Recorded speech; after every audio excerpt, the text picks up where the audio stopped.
What's going on, Drinking Buddies?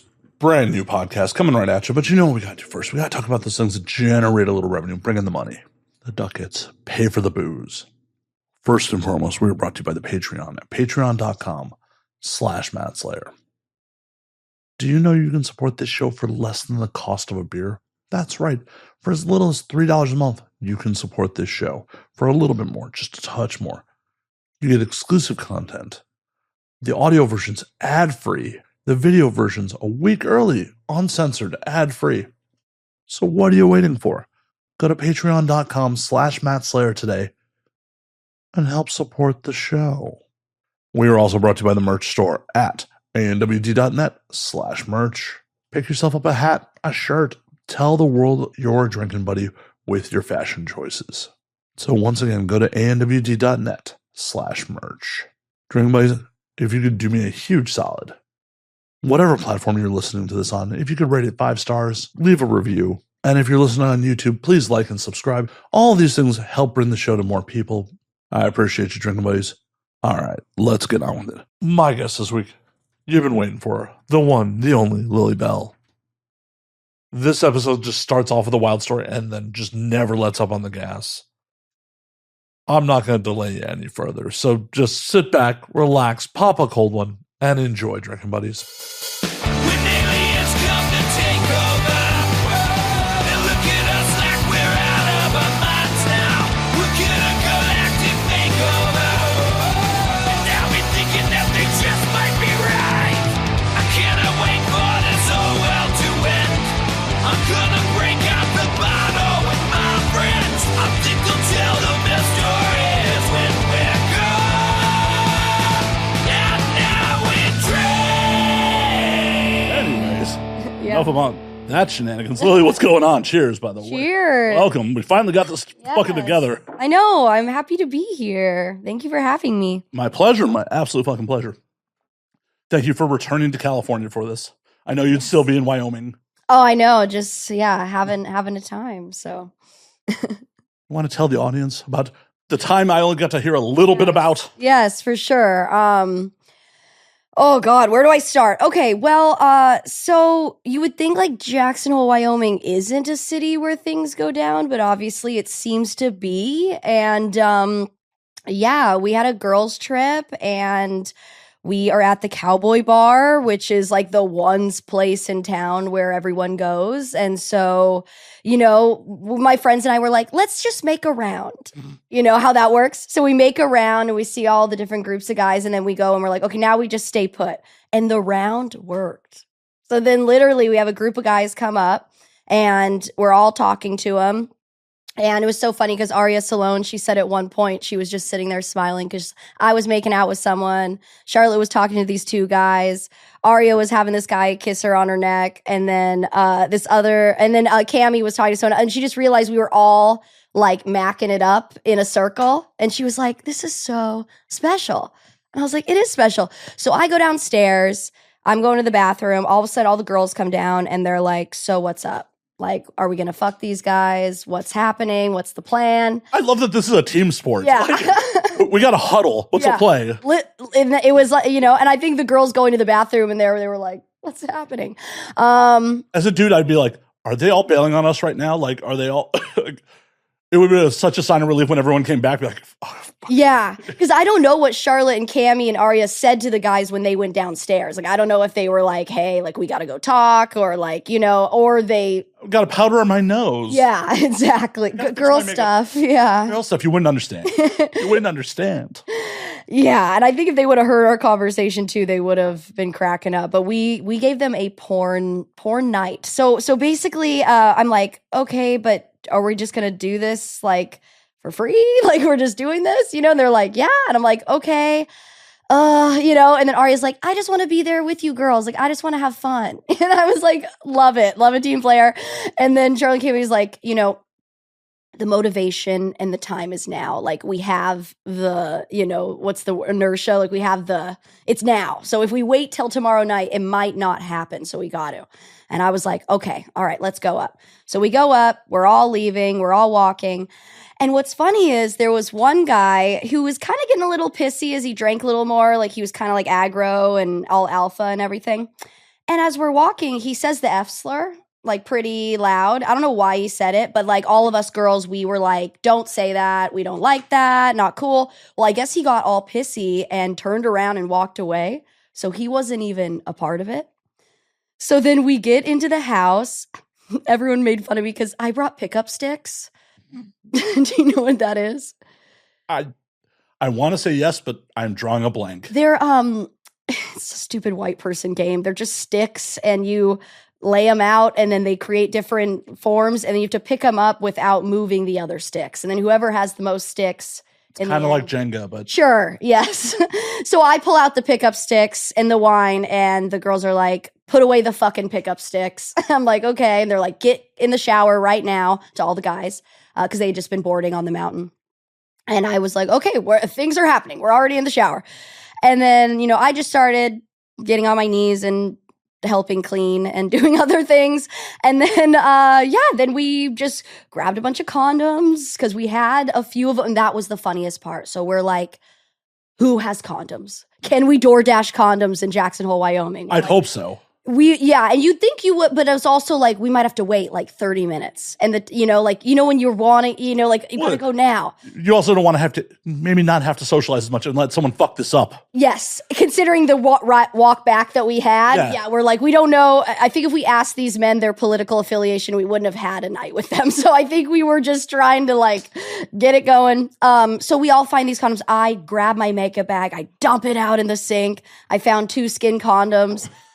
So funny. Shout out to Daniel Shar, I believe his name is. He does that sex work show. Yeah. He's had.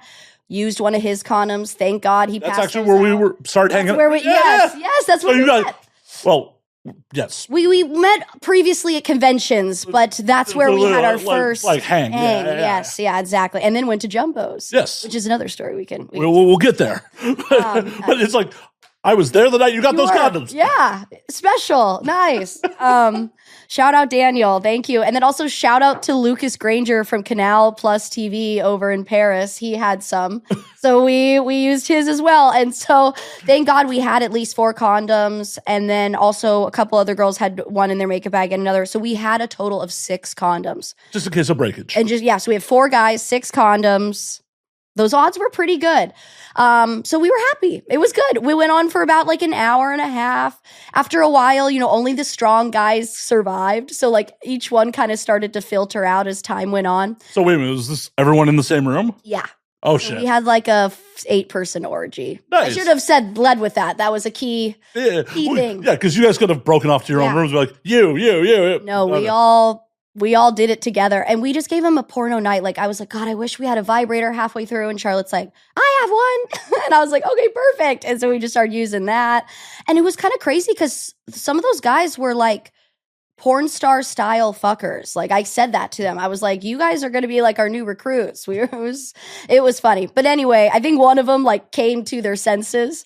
You know how that happens? Because he was out of there. And then Aria and I, because, Cammie and Charlotte are with this last guy, and he was the best one out of them all. He was just going. And so he's an air traffic controller. Cool guy. Anyway, Aria and I are like, all right, let's go downstairs to smoke a J and chill out. So also we hear this knock on the door. We're like, what is that knock? We open the door, and it's one of the first 2 guys that had left. And they're like, we need our friend.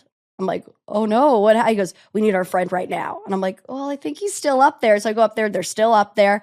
I go, maybe give it a little bit longer. They start calling down to him. I'm like, okay, thank yous are commencing. Then I hear the guy, the original one that said the F slur. He had been waiting in the car for 2 hours. Womp, womp. Womp, womp. So he's pissed on the phone. He's like, they need to get downstairs right now. Blah, blah, blah. I'm like, what a cock block. Like, that guy is not your friend. No. That guy is not your friend. Like, if my boys were hooking up and something I had done that got me uninvited to the party, I would have been an adult and gone and found something else to fucking do. Yeah. Well, he was twiddling his thumbs in his cold car in Wyoming.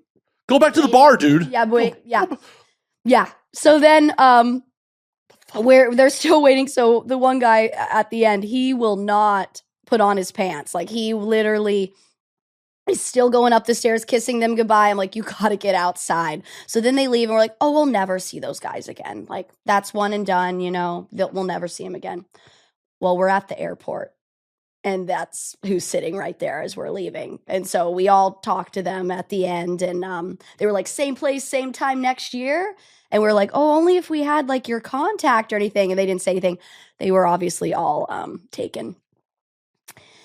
Yeah. And so I felt pretty bad about that the next. Why? Well, because here's the thing. If I was a normal girl, I am a normal girl, and that's why I still have this normal girl mindset in my brain. If I was married to someone and I thought my husband was going on a boys trip to Jackson Hole and then they cheat, and not only do they cheat, but they cheat with a group of porn stars. That's crazy. And so my friends are like, but if you were to cheat, isn't that the most worth it way to cheat out of everything? It's definitely the safest. And it is, because we were really safe. Well, yeah, you guys use condoms. You guys are not the problem in this situation. You're not keeping it if, heaven forbid, something happened. Everyone's just going to be like, flush that motherfucker. Yeah. I'm going to fuck up my career for some dude I met in Jackson Hole. Exactly. Yeah. Win, win, win, win, win. Like, Yeah. at the end of the day, they're the ones who violated the trust. Straight up.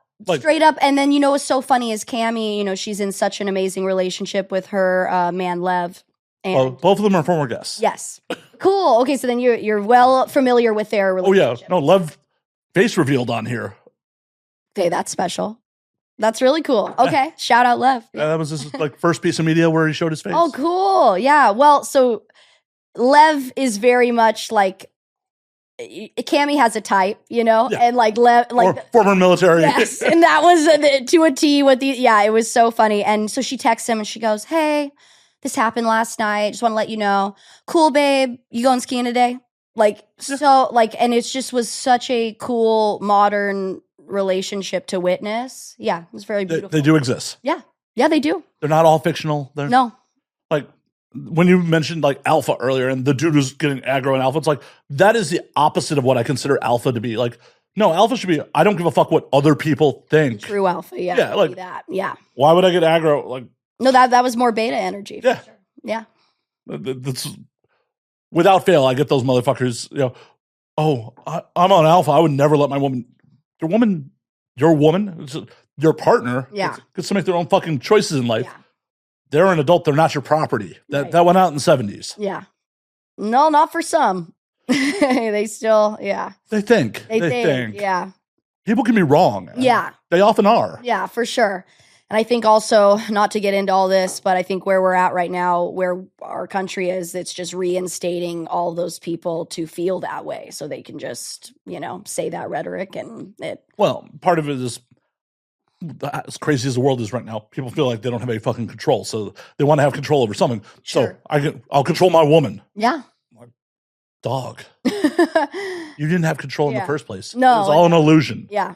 An asteroid could take us out tomorrow. Yeah. You got no control over that either. What is that one quote that woman says in Mad Men to them about how she wishes that it was something really good about how, when they're all going to get drafted and be in Vietnam. I forget what she says, but it made me think of that when you were talking about it. And, Yeah.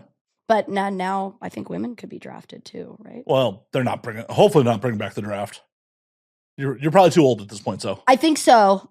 We're out. Oh, I'm definitely Yeah, out. we're out. Yeah. I am much older than you. I am definitely out. Yeah. My old ass, like my knee, I can't, sorry. Like I'm in my mid 40s. If they're drafting people in their mid 40s, we're fucked. Yeah. That's like the Nazis storming England level of drafting people. Like the UK was drafting people in their 60s at that point because it's like they're invading the fucking island. So if America gets to the point where they're drafting people of my age, we are so fucked. Yeah, that's the point of people say recession indicator. That would really be like our, Yeah, we would have no one else. Yeah. We're recruiting 15-year-old boys and 60-year-old men. We're fucked. Yeah. Absolutely, positively fucked. Oh, geez, Louise. Scary times. Yeah. I know. That's why you live in interesting times is a curse. Mm-hmm. It was Yeah. kind of makes me wish that.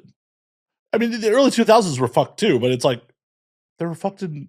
I don't know. It seemed less chaotic. No less. Yeah. I agree. But I don't know. I just always just tell myself, because my stepdad always says, is just, there's always been destruction and dystopia. It always has happened. It never will stop happening. Oh, yeah. That's part of the human existence. But it just is, But I do have to say it feels especially bad right now. It's because we're given all this fucking information. It's all... Yeah, that's... It's all instantaneous, Yeah. And it's unfiltered. Because at least back in the day, it's like, well, that's got to go through CNN. It's got to go through some fucking professional. In theory, because they weren't rushing to get it to the fucking internet, there was some vetting done on shit. Because half the time, major news outlets are to be first or posting shit that just is inaccurate. Yeah. Facts. And so, our shit was a little more curated and didn't come as fast and fucking furious. Yeah. And in some respects, it's fucking awesome that it comes like that. The coverage of the Arab Spring and shit like that, where people were tweeting shit that was actually happening on the ground. But the problem is we've gotten to a point where there's so much misinformation. When they started revealing where everyone's Twitter accounts are from, it's all these fucking crazy accounts are from nowhere. It's why is an account from mid Africa tweeting about American politics? Yeah. What the fuck? That's is this a paid actor or is this a troll? Right. You don't know. Well, we didn't have things like that back in the early 2000s. So things were coming out chronologically, it was, yeah. So I do think it is a little different now, for sure. Just a little bit. Just a touch. little bit. Yeah. Just a touch. Yeah, I know. I'm so addicted to the reels and the TikToks, and at the same time, it's horrible for our mental health. It really, really is. So, yeah. Isn't it grand? And it's not going anywhere. No, it's not. And it's in a way, I know it's pathetic to say, it's one of my best friends. When I'm alone or I'm bored, it's there. It's kind of like weed for me, it's just I'm addicted to it. You gonna get yourself an AI boyfriend? God, no. Okay. So, with that, you see in New York, they're starting that. You can take your AI boyfriend or girlfriend to a date, a real 5-star date. Yeah. What I would be concerned about, not just all the other concerns, obviously, but a big concern that I saw is the computer reboots. So say you create this relationship with someone that eventually it times out. You have to start all over. That's a breakup. Just like real relationships. Yeah. Hey, honestly, it's almost better because you don't have to worry about your ex popping back up 5 years later. Yeah. True. It just starts all over. It's gone. Yeah. Because our parents' generation, that's where they lucked out. Because if you broke up with someone in the 80s, 90s, maybe even the early 2000s, they're out of your fucking life unless they're in your immediate social circle and you grew up in some punk small ass town. Yeah. Now, I've had ex-girlfriends come out of the woodwork years after the fact. Yeah. It's I'm never truly rid of you. No. It's that damn Facebook where it started, or MySpace, I think, really. But yeah. Yeah, Facebook, MySpace. But these days, because it's tied into your fucking phone number, I get alerts from TikTok all the time. One of my ex-girlfriends you may know this person, friend. And I'm yep. That's my ex-girlfriend that I have not talked to in years. I would really not like to have that. Yeah. Please stop sending me an alert. Well, what it's also caused is, people don't feel like they should be going to reunions as much because it's well, I've already kept up with what everyone else is doing. I see it all the time. So why do I need to go to my class reunion if I'm, you know what I mean? Well, yes. I graduated high school in 99. My classes never had an official reunion. Really? Yeah. They just never, high school never threw one. We had an unofficial 5-year and an unofficial 10-year, where we all just met up at bars and shit. But the goal to try to get a 20-year together just did not happen. Crazy. Yeah. They're just and the fucked up part about it is social media is not real life. Even if you're not in what we do for a living, it's still curated. For the most part, people are not actually posting their real shit. No. And even if you're posting oh, I'm having a rough time, whatever, it's still not the same as me and you talking about it. And oh, well, there's some nuance to that shit. Yeah. It's so fucked for people to be oh, well, I saw it on social media. I didn't feel the need to call you to catch up. It's yeah, but I don't put everything on there. Especially as, someone who interacts on social media for a living. I'm sure you're not putting, even on your personal Facebook, fucking all the real shit out there. No. And in fact, I have some friends, and I commend sometimes people's boldness online, but you're not going to catch me recording myself crying and posting it. There's some people that are very out there, raw, You know, that would not be me. You know, Big views though. Big views. it does work. It does work. Like I'm thinking about that one Mormon housewife that did that dance while her baby was super sick in the hospital, and she was doing a dance about it. You know, like we live in a weird time. It's a super weird time because it's Yeah. just like, okay, you're getting momentary validation Yeah. from putting this shit out there, but what's your end goal with it except the dopamine hit of getting likes right then and there? Like, you and we have a product we're trying to push. Like, that's the point of us terminally being online and doing this fucking brain damage to ourselves. We are promoting a product. This is a business. Yeah. If you're just some housewife or just some dude anywhere, why? My only devil's advocate thing that I can think of when you were just saying that is she gets paid per views. So she makes a lot of views on her thing of her baby, then she can pay for her medical bills with her baby. Right, but that's assuming that she's made enough content consistently to be monetized. Sure. And I do believe that she is. She's part of, not that we need to get into this, she's part of Mom Talk, which is this Mormon moms TikTok. It's called The Secret Lives of Mormon Wives. It's a bunch of hot Mormon wives that have babies and they make TikTok videos. It's silly. So they are pushing a product. They are pushing a product. Yes. Yeah. So I You stand correct. I stand on business on that. Yes. There you go. But the average person who gets a random viral video, like, You're right. what are you trying to accomplish there? Yeah, it's the immediate hit of dopamine, like you're saying, and that's really all you get. Yeah. That's it. Yeah. And then you have to chase the dragon. Yes. And that's actually really psychologically cruel. Like, it's kind of bizarre. Growing up with, you know, Facebook or MySpace or other things like that, we didn't have to do things like that. So it's kind of interesting to now know that there are people that like gun for that, which I mean, we see it all the time, but yeah, that's odd. Kids want to be content creators now. They don't want to be doctors or astronauts or shit. They want to be fucking content creators. Like, I mean, I guess World Star was a thing for me, you know, so you would see like people fighting and you would record it and do World Star, you know, that was, but you still wouldn't get like. No, that would just benefit World Star hip hop. Yeah, yeah. You could show your friends like, yeah, I was in that World Star video. Right. But like, you're not making, who got a career off getting knocked the fuck out on World Star? Yeah, and I guess one of my grooming things that I think happened to me when a lot of us is chat roulette, like Omegle and all that, you know? I guess what was the point of that? A slight dopamine hit of attention and yeah, I don't know. I mean, my friends and I, we'd literally be like, let's dress up tonight and then go on chat roulette and do that. But that's an internet ages old time. Like back in my day, we used to get in AOL chat rooms and then like catfish dudes, pretend that we were chicks. Okay, all right. Just for the lulz. Yeah. But and that's harmless fun, you know? I mean, it probably wasn't harmless to some dude that yeah. some poor lonely dude's like, oh, I thought she was into me. Yeah. Like, she does not exist, dog. I had long hair at the time, but no. We're not, yeah.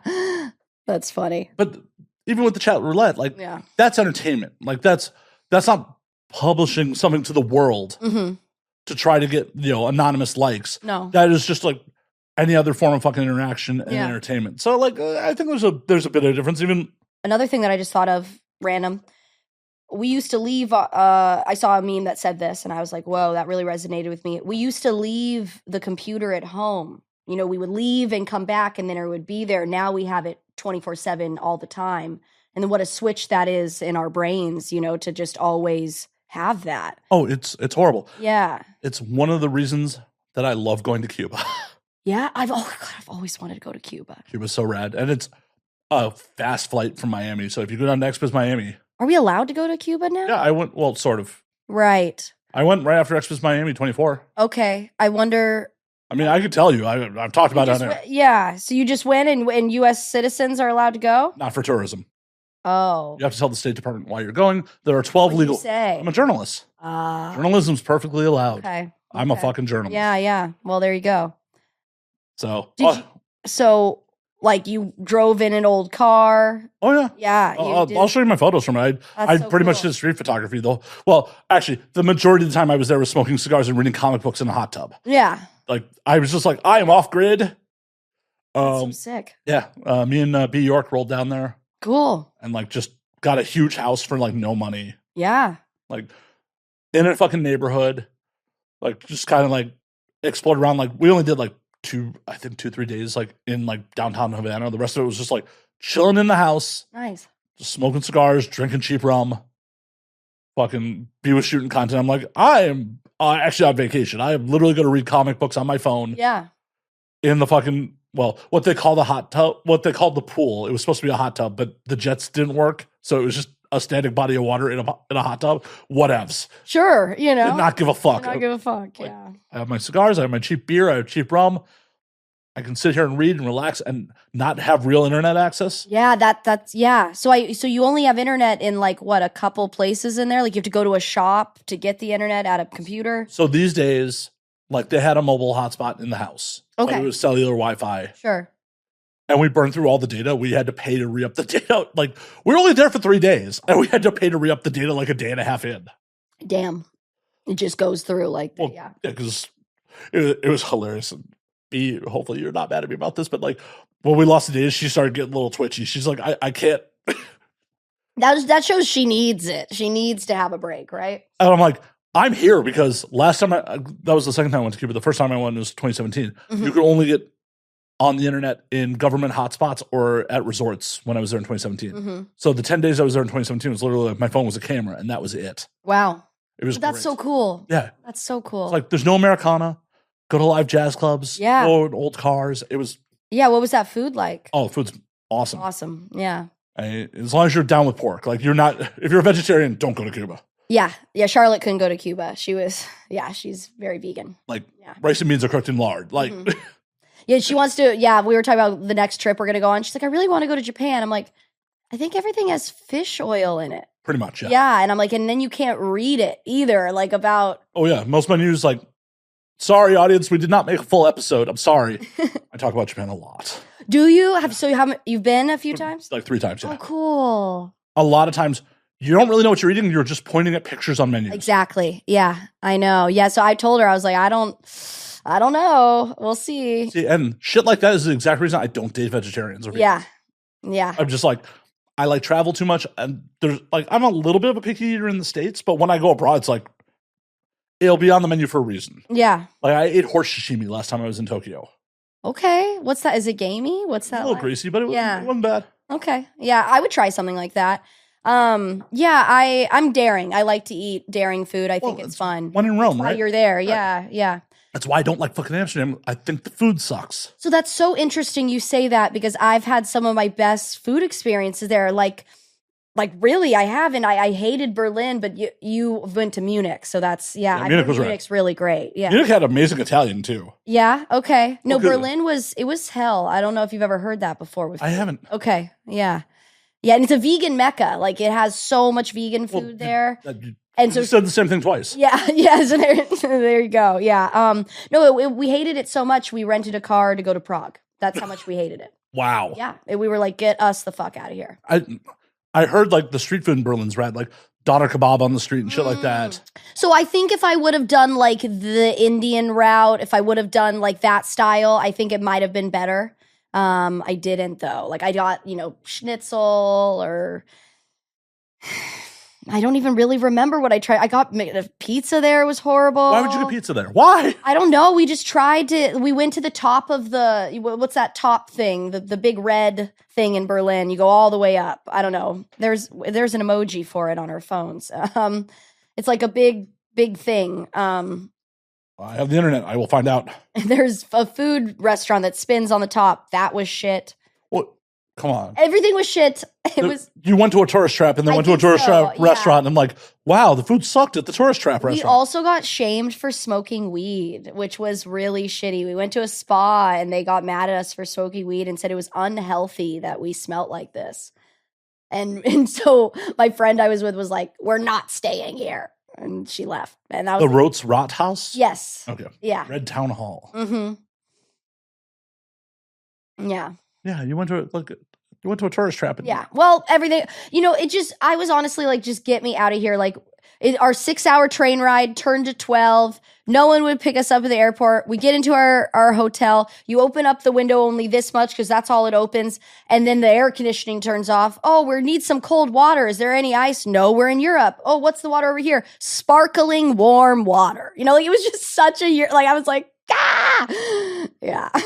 It was just a lot. And they're like, can we get some food? We turn on the TV. It's some weird German cartoon where the cartoon looks really bizarre. We're like, okay, this makes no sense. We go to the McDonald's across the street.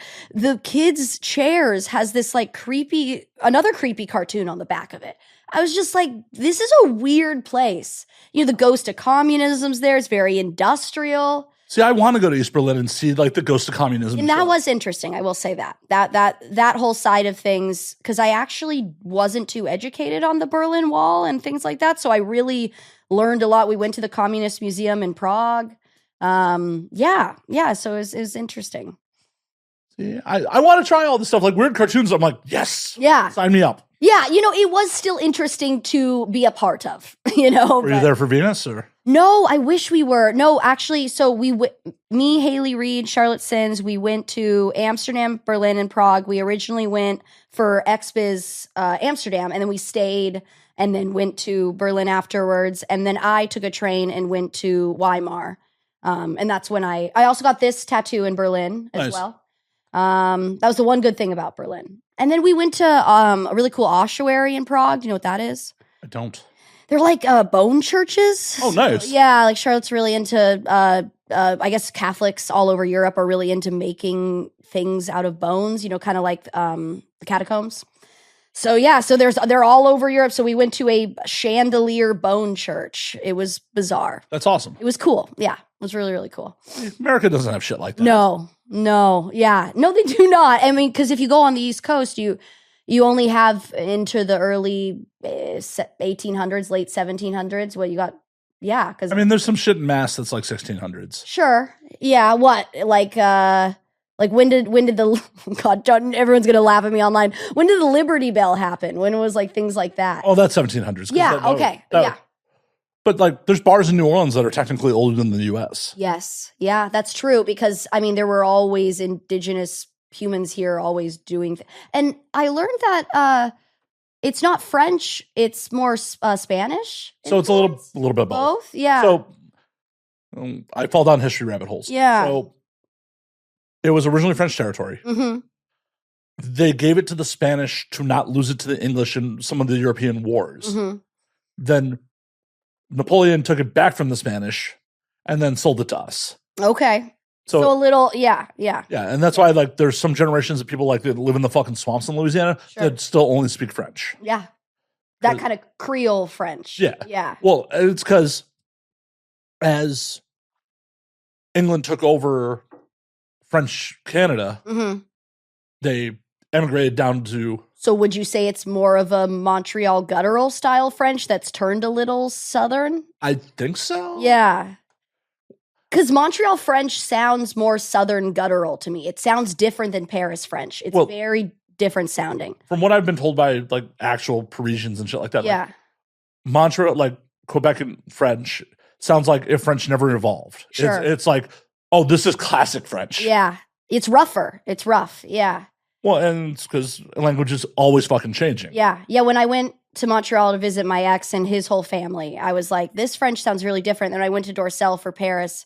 That French sounded really different. And it was odd to hear the two, but they're the same. Yeah. But also think about how different English sounds all around the States. Exactly. And then you have Cockney versus Essex, you know, there's different, yeah. Well, just even in America, like the difference between someone who's from fucking Kentucky and someone who's from Oregon. Yeah.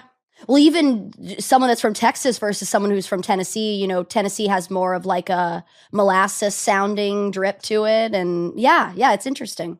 Yeah, it's hilarious to me. Like when you think about it, when you're like, I'm going to get Italian tonight. It's like, it's a whole fucking country. Like that's like, if you were in another country, like, I'm going to get American tonight. Yeah.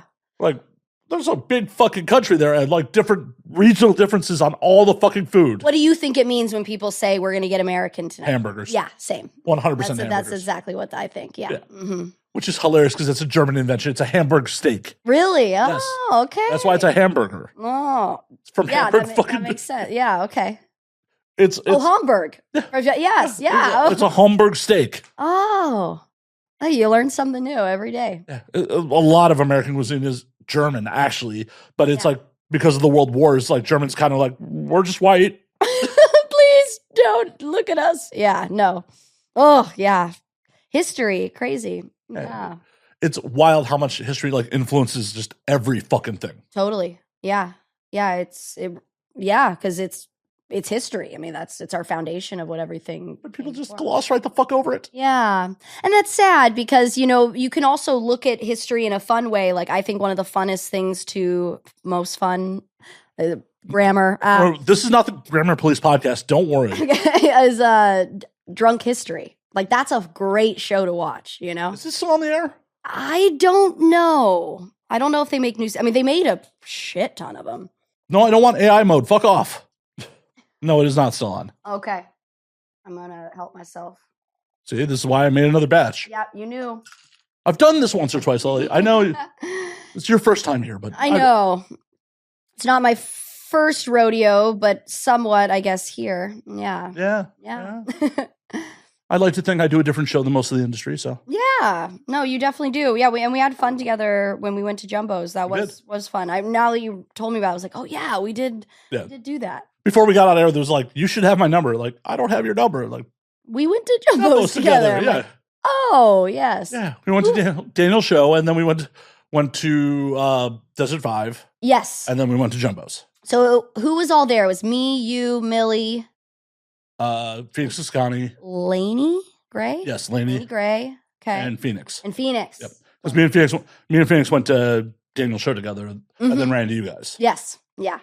Yeah. His show is so great. Oh, that was so much fun. Yeah, I want to see it again. I see that he's doing it again. So. Yeah, he's doing it in larger theaters now. Yeah, good for him. Hell yeah. I'll grab another condom. Lord knows I'll need it someday. Hopefully. God willing.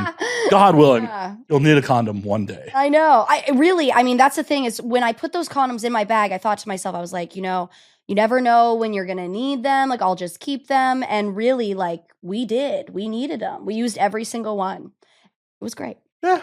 Oh my God, you get to have sex for fun, for reals? Oh my God. And that was also one of the things, like when we were all having the powwow in the bathroom, I have this mindset where I'm like, money, money, money, and then they were just like, let's do it for the plot. Like, girls trip, like, let's just have fun. Like, why don't we just do it? And I was like, why don't we just do it? Yeah, why not? Exactly. And it really was, it was so fun. What's the point of earning all this money if you don't get to enjoy it? Yeah. And what's so funny? The next day after I'm showering, I said, something would have been missing from the girls' trip if we wouldn't have done that orgy.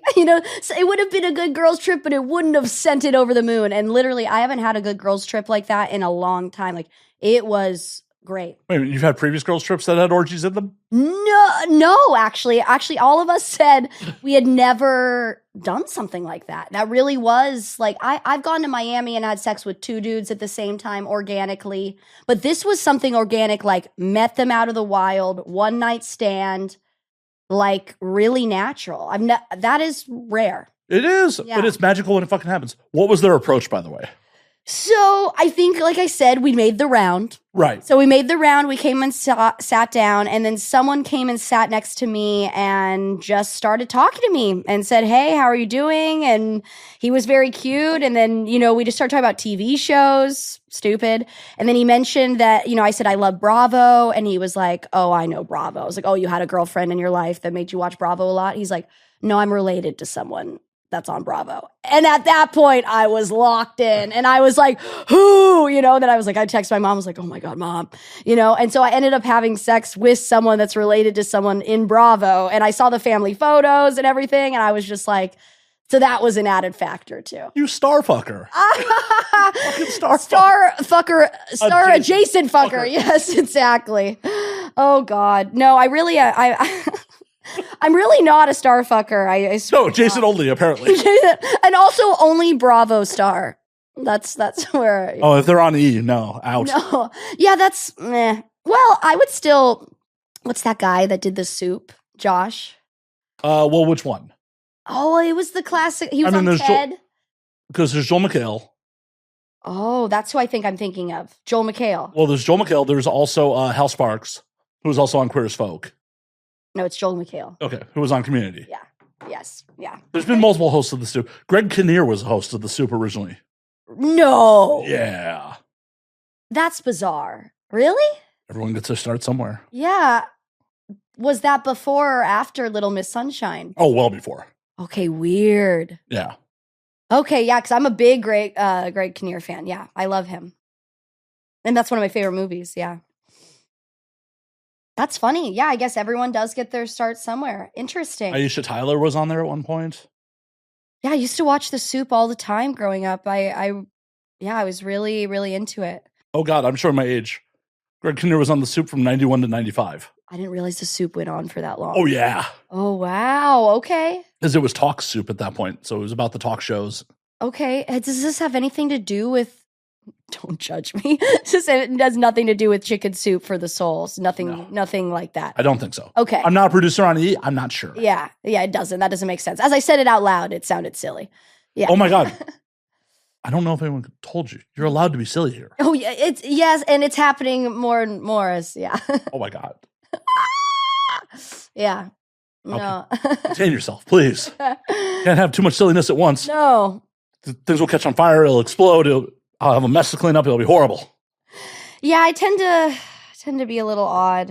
It depends, though. It depends who brings it out in me, I would say. Well, wouldn't you be bringing it out of yourself? Yeah, but I think I also, with my personality, I mend and change with certain humans. So, like, certain humans, I feel more comfortable being silly or being loud. Like, sometimes you'll, like, do a vocal stem around someone, and then they'll respond back and do it, and you kind of know it's a safe space where your brain's kind of doing the same thing. Like, Lainey Gray is one of those people where, like, she's funky, and, like, I'll just say something, and I just know she'll say something back, or I'm just like, you get it, dude, you know? Yeah. Oh, I forgot to warn you. I'm not a human. Oh, yeah? What does that mean? What are you? I don't know. It was just something to say in the moment. Okay. This was not a well thought out bit. Yeah. Are you an AI chatbot now? Oh, shit. I'm going to get rebooted. Oh, God. Is consciousness all a lie? Am I going to get rebooted? Is this how you're breaking it to me, Lily? No. We have to start all over. I have to start all over? Fuck. God. Would you ever date an AI situation? Hell no. No. Okay. I am perfectly content being by myself. Mm-hmm. Mm-hmm. So, like, the idea of sinking money into, like, fake companionship, and also, like, what I'm looking for out of a relationship, I definitely couldn't get with an AI bot. Yeah. I want to experience the world with people. I want to watch movies with people and, like, talk about the shit. The fuck is an AI going to have an opinion about art or food in a fucking foreign country? Mm-hmm. Mm-hmm. Well, it will in a way that'll mimic you, you know? Like, Oh, yeah. Yeah, like it'll be like, yeah, which is, I don't want to date me. yeah, it's I not- definitely don't want to date me. I'm a horrible person. I don't want to date me. That's ugh. Oh, no. You think that about yourself? Not seriously. Okay, good. Yeah, because like, I don't think so. I'm No. trying to do this positive thing going forward. I know this sounds super, well, I don't think it's lame because I feel like I should change my mindset on it, but I'm trying to do this thing where I'm only talking positive about myself going forward, which is like a really odd thing to do, but like I think it matters, and like I'm trying to like implement that into You're gaslighting yourself. It's cool. Yeah. Yeah, dead ass. Yeah, I am. And I grew up in a household where there was a lot of negative talk about others, negative talk about my mom, you know, so I just want to make sure that because I have a friend that grew up in a household that wasn't like that. And when we go out, That's weird. it is weird. So when I go out, like I'll make a judgment about someone and she's like, oh, I didn't even think about that. And then I just sit there and realize I'm like, yeah, you really didn't think about that because your brain doesn't operate the way that my brain does. And I want to try to not be like that. But I think at this point too, I'm 30, so I'm kind of set in my ways. But No, your brain's definitely wired in. yeah, it's there. Yeah, It's fine. It's fine. it's fine. It's different if you just keep it in your brain versus speaking on it. Yes and no. Depends on who you're speaking on to. Yeah, yeah, Or it's fine to think it and like don't let it color your actual actions. sure. Yeah, that's a good point. Yeah. Yeah. Like the thing we were talking about before we got on there. Oh, every fiber of my being wanted to like react back Mm-hmm. and like say nasty shit back. But it's like, no, I'm an adult. Yeah. Yeah. Like And also been there, done that, had a situation probably previously where something like that's happened, and it's just kind of like, okay, you know, I've seen that before, and I don't need to even associate. Yeah. Yeah. But you just don't. You get to control you. Like having anyone fucking make you or Yeah.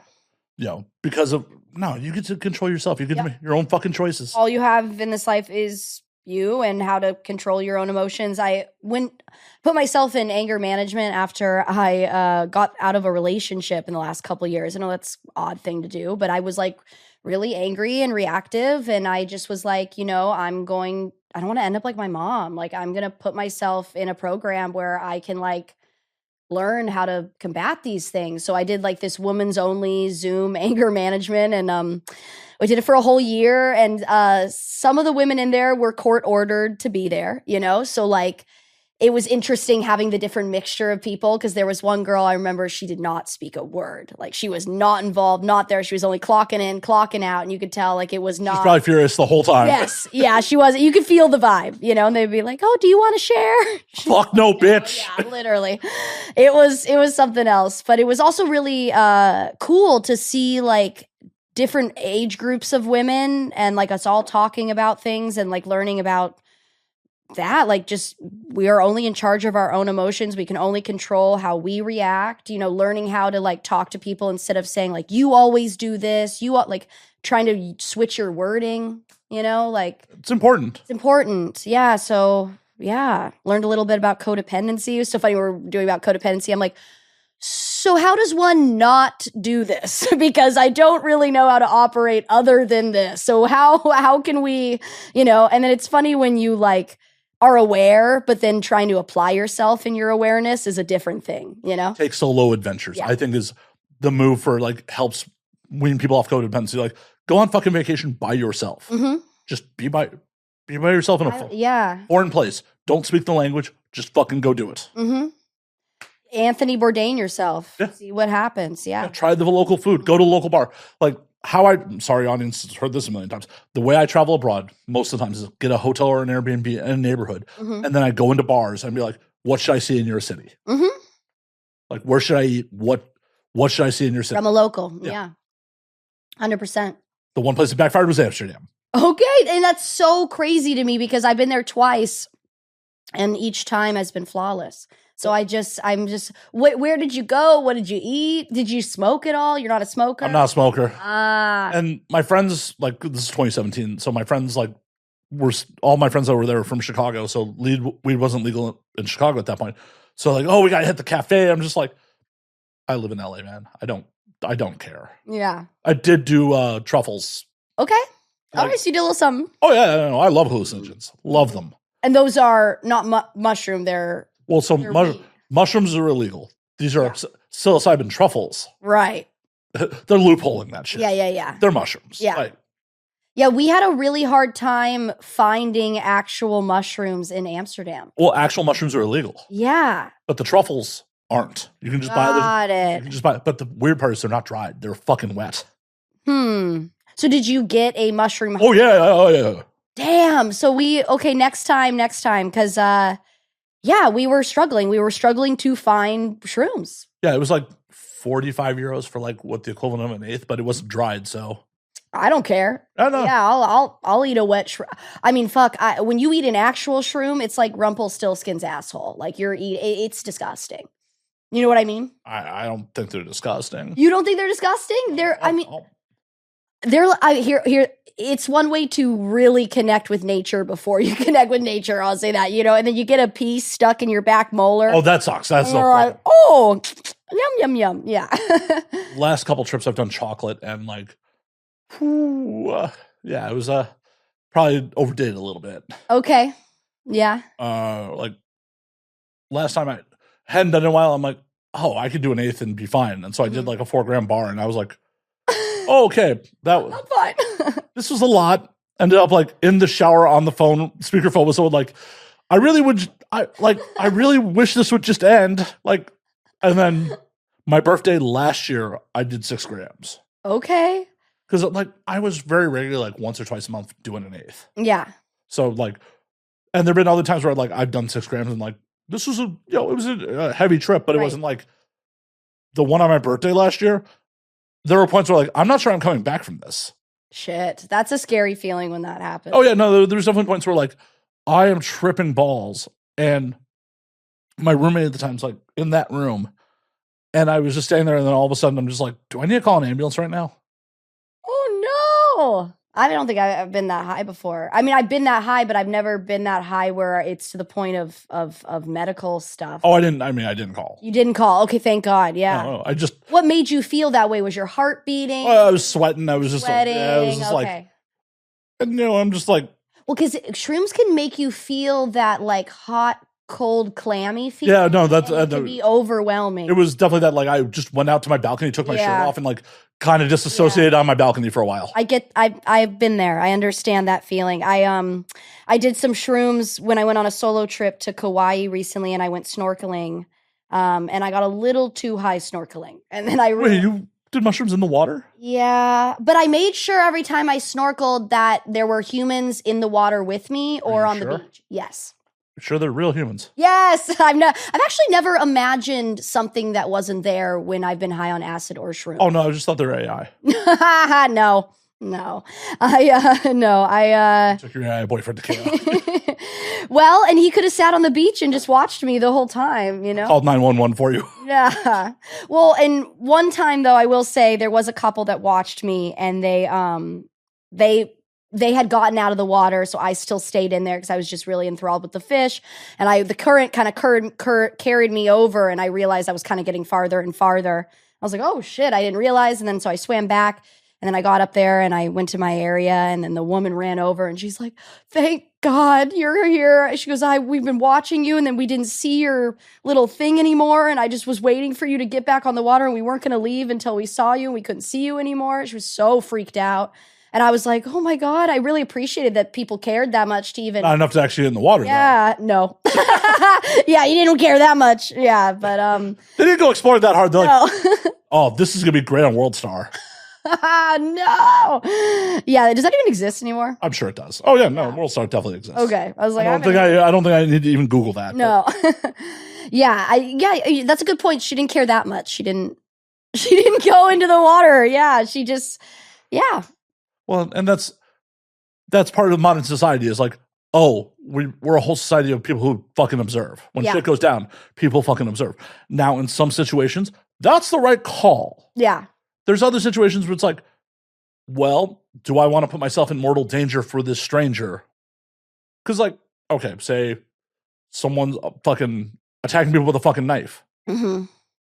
Do you Good Samaritan that motherfucker and dive in there? Or you fucking film that shit so, like, there's evidence for that guy to get punished later on? I have a really intense fight mode in fight or flight. Like I'll just, it's kind of shocking some of the things that I'll like do. So I could see myself getting involved and then it going really wrong for me. Like I could see myself not surveying the situation clearly and then trying to be involved. Like two things that just came into my mind as you were saying that is when we were walking back with all those dudes to Jackson Hole, there were 3 dudes that were fist fighting in the middle of the snow, like right there. One of them took off their shirts and was like, fucking fight me. And I was going to go over there to like try to like mediate. And the guys were like, don't go over there. So there's something in me that like has this like sense of justice where like I want to like go over and help or like do things. And like coming back from AVN, you know, Charlotte's a huge dog lover. We're driving on the side of the road. We see a dog like on the side of the road in the middle of the freeway. And so we just pull over. And without me thinking, I just start chasing after the dog just to make sure that he doesn't get into the side of the street because he's right on that area. I chase this dog for almost more than close to a mile. I'm in my shark slippers. I'm in a juicy sweatsuit. I'm dying. You know, I'd been partying all week for AVN. Like I literally started like aspirating. And I'm running after it, and I realize I'm like, I'm not even the major dog lover here. It's Charlotte. She's not even behind me. I'm like, what am I doing? And then I didn't even catch the dog, so it was all for nothing. So I do these things sometimes where, like, I'll put myself in a situation, and then I'm like, yeah, I don't know. I don't know what's wrong with me. Yeah. I'm not professional. I couldn't answer that. Yeah, I don't know. So I do. Like, I want to help. Like, I also think about, like, in Amsterdam, there was this fucked up male talent in Europe, and he was so drunk, and he was on the side of the thing, and no one was helping him, and I got him into an Uber, and he looked at me, and he was like, why are you helping me? He said that to my, like, and I said, because that's what humans do for each other. Yeah, but that's not a complete stranger. Well, I didn't know him, but he was a Europe side of performer. It's at least a coworker. Totally, yeah. You could pick the guy out of a lineup. Yeah, but no coworkers were helping him. No one cared, they were just like, and he was laying there on the side of the road, and he's like, why are you helping me? I said, because that's what humans should do for one another. Right, but that also, there was no particular risk for you at that point. Like, no. The dog was riskier than he was. The dog was riskier because as I was starting to chase the dog, I thought to myself, I said, if it turns around and starts to chase me or attack me, you're fucked. I'm fucked. Right. If it has rabies. Yeah. Yeah. And it was interesting because the dog looked like a runner, like smart, like a the dog was fit. It looked like a fit running race dog. Yeah. So it's a greyhound that got out of the track. Then we cornered the dog, and then I was dumb. I get down on my knees and I clap, trying to get the dog's attention. Right when the dog heard me clap, bolted, full speed. And I was like, all right, well, we're done. I'm not going to chase the dog anymore. It's over. Yeah.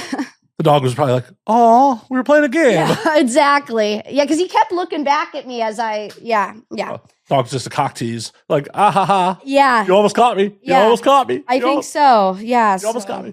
But the dude's fighting on the street in fucking Wyoming. Why the fuck would you even think about interjecting yourself in that? I don't know. I was drunk and I just was like, hey, don't fight. Okay, here's a funny story. My friend in high school was physically abusive to her boyfriend. I know it was a weird reverse to see. Oh, no, I've seen it. Yeah. I've seen it happen in the industry. Yes. Yeah. Yes. Same. But being minors, like where someone's 16 and they're windmilling on their boyfriend, like is pretty wild. And so, it snowed in. She wanted him to sleep over. He wanted to go sleep over with the boys. She's like, please stay. He said no. She just started windmilling on him. I'm like, oh my God, I run out. Yeah, why do you think he wanted to go with the boys? It was safe there. Yeah, literally. So he comes back out and he goes, she's fucking crazy, man. She's fucking crazy. And he's like, let's get out of here. I go back inside. I'm like, Sarah, are you good? She's like furiously cleaning, won't talk to me. I'm like, okay. Then I had to sleep there with no blanket. I'm like so cold all night. The next day she's like, yeah, he's going to leave me if I keep hitting him. I'm like, yeah, I think so. No, he won't. Yeah. If he hasn't left yet, he ain't leaving. Well, guess what? She fucked his best friend in his bed while he was watching his house, and he still didn't leave her. Oh, no. Yeah. Yeah. So eventually, I've seen some human nature in my day. Yeah. So he did come to eventually, but anyway, the point of the story is we're at the YG concert. We're 18 years old, night before prom. YG concert's a little hyphy as things can be. There's a girl with a chest tattoo, dimple piercing. She's walking in front. My friend Sarah's like, you're not going to cut me. The girl turns around and goes, what the fuck are you going to do about it? Sarah hits her once. The girl just goes, boom, boom, hits her twice in the face. I look at her, I go, don't hit my friend, don't hit my friend. She turns to me, boom, boom, hits me. I've never been hit before. I'm like, oh, I just kind of took it. I look at Caleb. I'm like, Caleb, do something, please. Like, your girlfriend's getting hit. He looks at me and he goes, does nothing. Just kind of watched it happen and went, and I was like, whoa. I'm sure he caught a beating for that later, though. Maybe. I'm sure he did. Yeah. I am sure he did. Because I looked in his brain, his eyes, he was like, that bitch is finally getting what she deserved. I was like, that was hilarious. That's one story that always cracks me up. Oh, yeah. No. Yeah, and I didn't get a bruise. Shockingly, next day at prom, I was fine. I couldn't believe it. I got clocked in the face really hard. Yeah. That young, youthful just regeneration. It just yeah, exactly. No, but any dude who's going to stick around for abuse after the first time is sticking around. Yeah. And then you're so young, too. Like, that's such a young age. And she was going through a lot, too. So I think he felt it was just, messy. But, now I think she's a nurse somewhere. And good. Yeah. Abusing the elderly somewhere? Yeah.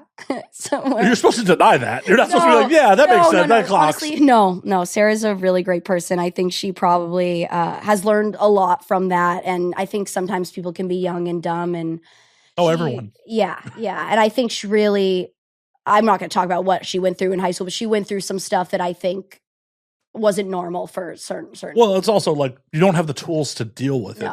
Like, no. Especially if you don't have a good example at home, like, and home life is what's causing that shit. You don't have a good example of how to deal with that shit. Exactly. And then she was also in a family where everything was white picket fence. So it was like, things were, it was. You have to present well. And Yeah. It's tale as old as time, right?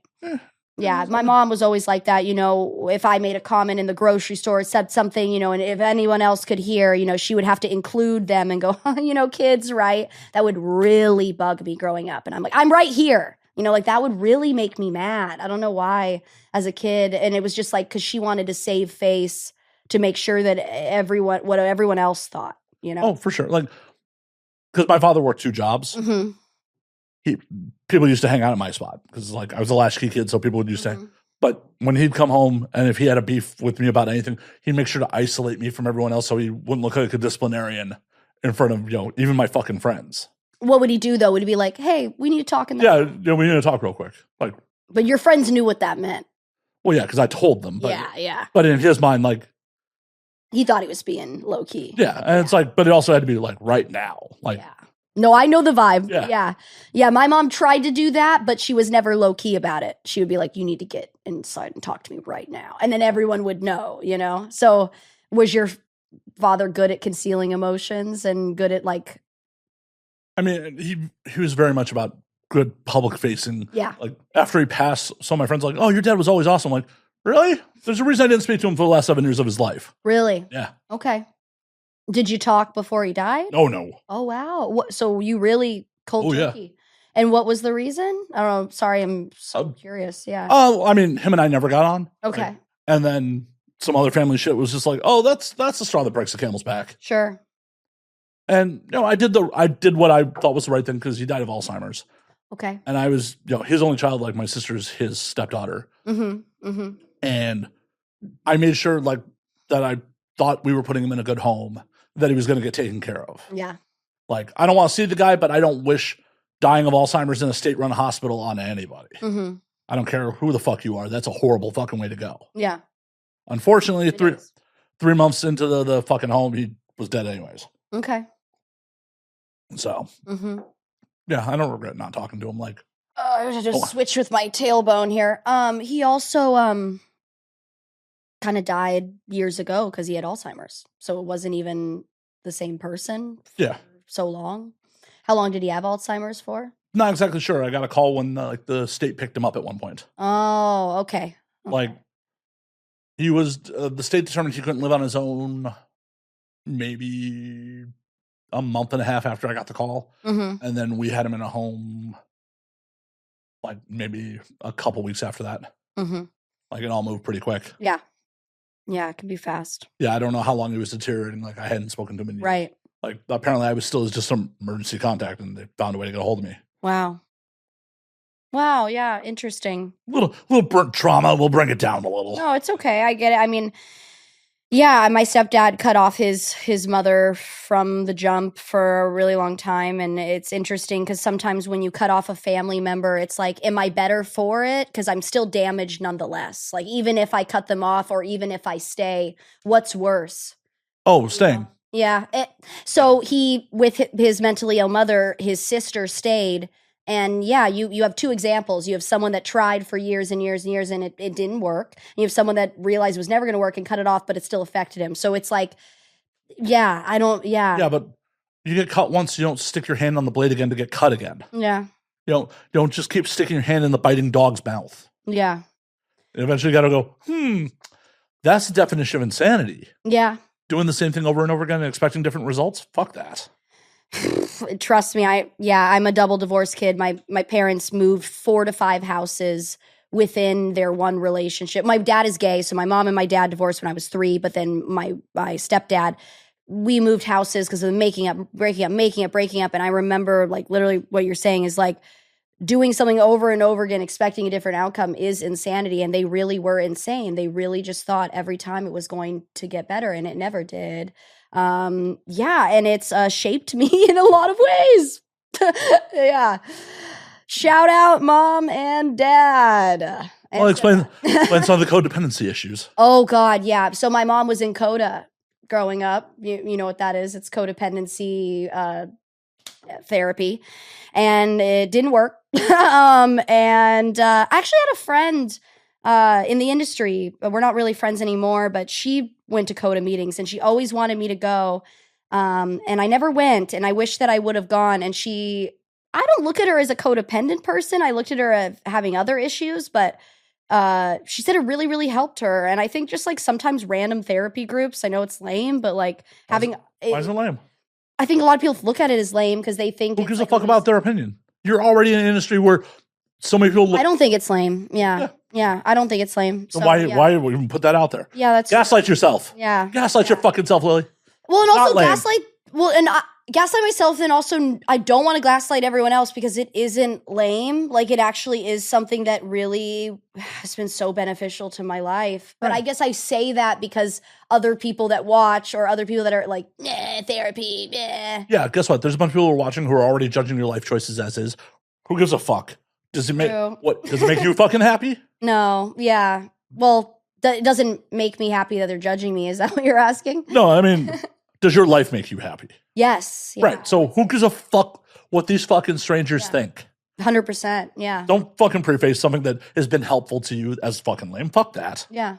Fuck what they think on that. Yeah, it's true.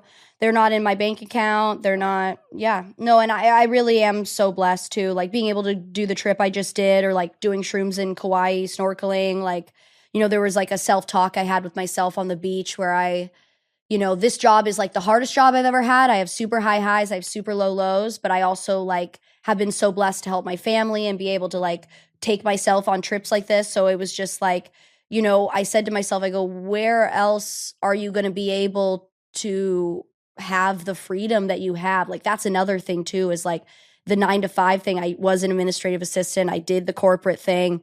It was just like, so when I get bored in this job or I feel like kind of like a plateau, I just kind of say to myself, bitch, where else are you going to go? Like, cause this really is the best fucking setup I've ever had. And because you're an entrepreneur. Yeah. And then also I get to do all the things I just listed. And then I get to have the freedom of sleeping in or having a break. And then also like there's people that go, oh, what are you going to do when you get older? And it's like, well, I'll still just fuck for money. I'll still just be on camera because I see so many amazing hot women still doing that. So it's just like, it doesn't have to end. That's the beautiful part about the modern industry. Yeah. Because previously there was a shelf life. Yes. I mean, there still is. Yeah. But it's much less than like, because back when I first got in, like there was only like one Lisa Ann. There's only the MILF thing, didn't it? Yeah. Well, you were a MILF at 25 if you had work done. True. But True. Legitimately people who had been in since the 90s who still had successful careers that had not transitioned to behind the camera were few and fucking far between. Yeah. And like I've had full on fights with people I've been romantically involved with in the industry over the years. Like, so what's your plan? Mm-hmm. And I've definitely did some people who were like real mad at me about asking that question. Mm-hmm. It's like, this isn't coming from a place of malice. This is coming from a place of experience of like, you should have a plan. You should have a plan. It is kind of one of those things too, where you're kind of like a football player. There's a new 18-year-old every day, new recruit. What are you? A lot of head injuries. Yeah, a lot of head injuries. You got to figure out, what you're gonna do. And that show Entourage. You ever watch that show? Oh yeah, I have all the seasons. Yeah. So on physical media, that's like a great example of like sometimes what we go through. And I know a lot of people don't look at us as like athletes, but in a way we're kind of sexual athletes. So yeah, you kind of do need to figure some things out. But like there's so many people where I realize like some things do work out for them. Like, Kylie Ireland is someone that I always look up to. She's a set designer for Ricky Greenwood and she was in the golden age of porn. There's some people that like still stick around. And random thing to say, at Exotica like years ago, I remember a bunch of us were drinking and Lacey Lennon was sitting at the edge of me and Jesse Saint's bed. I was like, it's time to go to sleep. And I just remember she was like, what a lot of people don't talk about is the untold success stories of the industry where they really are untold because you never hear from them again. Because they leave, you don't see their social media presence, and then they go and do whatever they were supposed to do, and that does exist, but we just don't hear about it because it's the success stories that are untold. Well, it's because a lot of times when people leave, they want to be fucking done. Done, yeah. Like, for whatever reason, like either they get involved in a romantic relationship where it's a shameful past, Mhm. or they've moved on to other careers. Like Sasha Grey, for example, has moved on to other forms of entertainment. You know, I don't think she has anything negative to say about the industry, but No, and she still uses her name. You know, she still is Sasha yeah, but Grey. so is Mia Khalifa, and Mia has plenty of horrible things to say about the. I look at those two women differently, Well, I'm just saying, but I get what you're. in the broad thing, they have both left the industry and both decided in their other endeavors to use their stage names. Mm-hmm. That's the only comparison there. Mm-hmm. Yeah, same with Chloe Cherry. Same with she was Jessie something. She was American Apparel DJ person. She was with Spiegler. Oh, fucking Andrews, Jessie Andrews. Is that her name? maybe. Yeah. Well, I mean, Jesse Andrews is definitely someone's name. Yeah, she's also someone that, yeah. But Chloe Cherry's interesting because Sasha Grey, you know, when Sasha did come on. Was Soderbergh, or are you talking about The show. Oh, when she did Entourage. And she did Entourage. That's not the show I'm thinking of. I'm thinking of Ballers. The same director. I was thinking like- Ballers with the sports. That's what I was referring to. I got You it. get what I'm saying. Yeah. Well, they're the same show. They're the same show. Yeah. It's the same director and producers. I can see that. yeah. Yeah. Like, What else did that director and producer make that's similar? I'm curious because I was like that. it's just those two shows. Yeah, because those look very with the way they're shot. No. They are. Premise. Yeah. Mm-hmm. Yeah. Where was I going with this? Sasha Grey, when she's on Entourage, she is still Sasha Grey. But the cool thing about Chloe Cherry, when she went on Euphoria, she is not Chloe Cherry. Right. She's a Well, character. but Sasha got to play a whole nother character in The Girlfriend Experience. What's that? Steven Soderbergh directed a movie that. No, I don't. I'm not familiar. Oh yeah, she's playing a full service sex worker in it. Okay, but She's not playing Sasha Grey. Chloe Cherry's still playing someone that does drugs. I mean, you know, it's okay. Yeah. What is it? The Girlfriend Experience? I want to say that's what. Oh, I'll definitely watch that later. Maybe I'm thinking Soderbergh, Sasha Grey. Yeah, The Girlfriend Experience, 2009. Okay, yes. Because I just Googled it, a TV show popped up. I'm like, God damn it. No, I'll definitely take a look at this. Yeah, I've watched it once. Like, it wasn't my favorite movie, but Sure. it was still nice to see someone like get a like full on Steven fucking Soderbergh yeah, directed. yeah.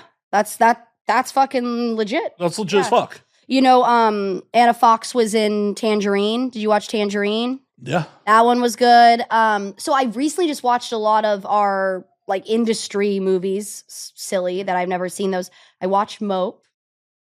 I've seen that. Yep. And then I watched Boogie Nights, which I know I've never seen that. How'd you not see Boogie Nights? I know.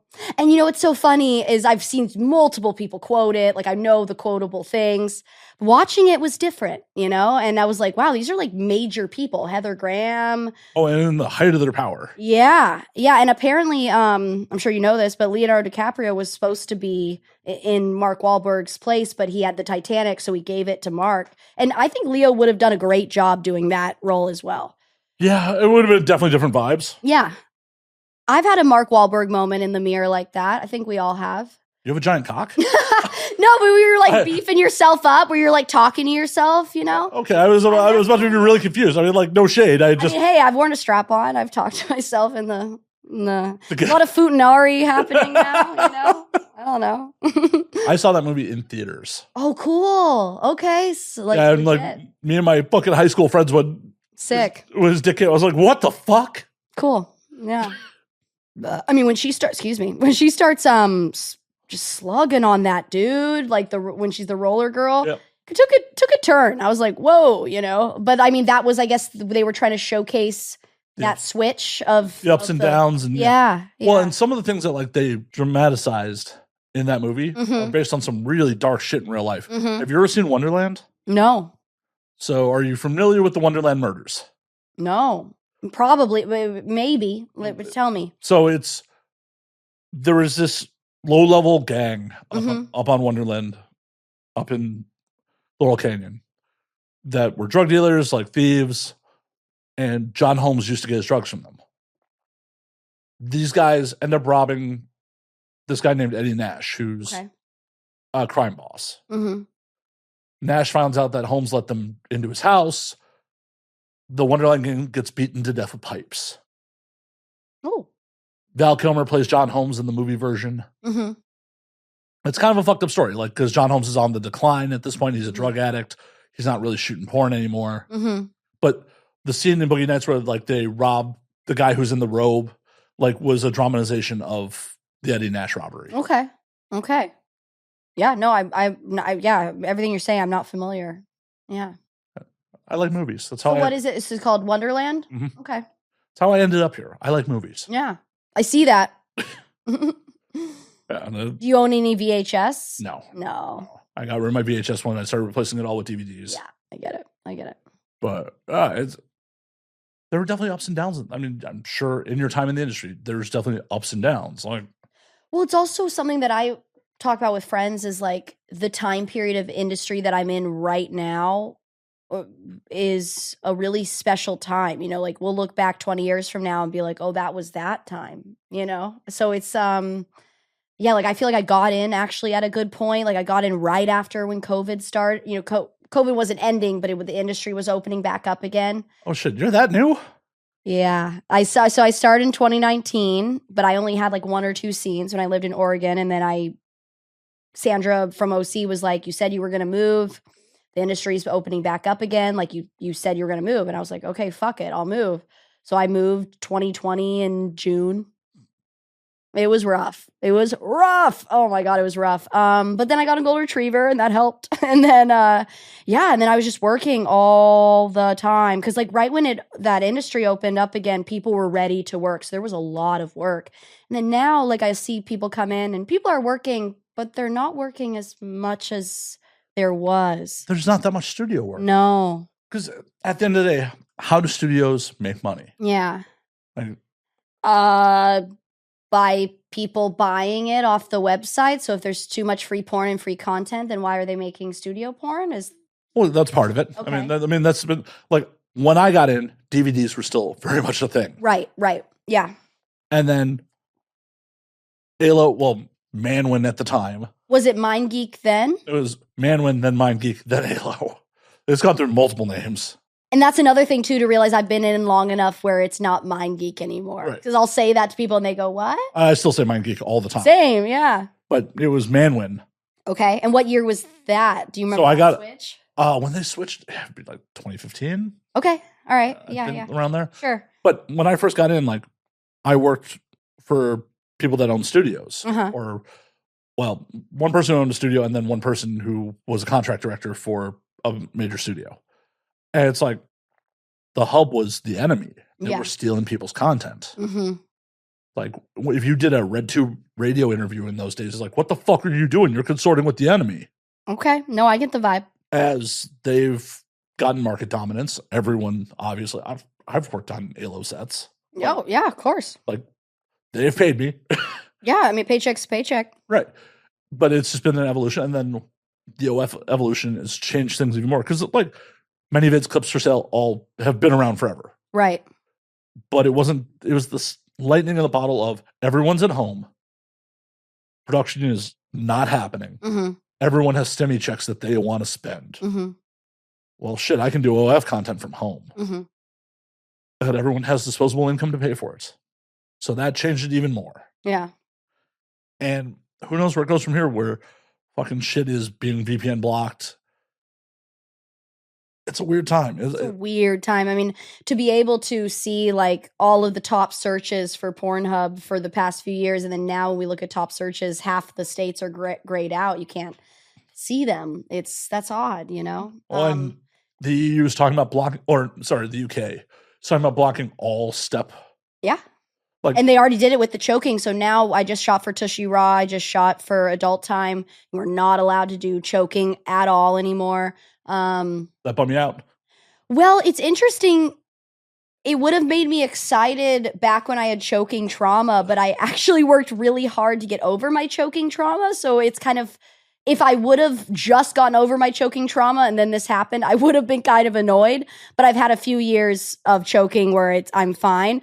But now it makes me happy for people that may potentially don't want that. Like, because I had some of that for a while, and I was able to work through it, which is like an amazing thing to do for your brain. Like, to be able to work past trauma is like a really cool thing.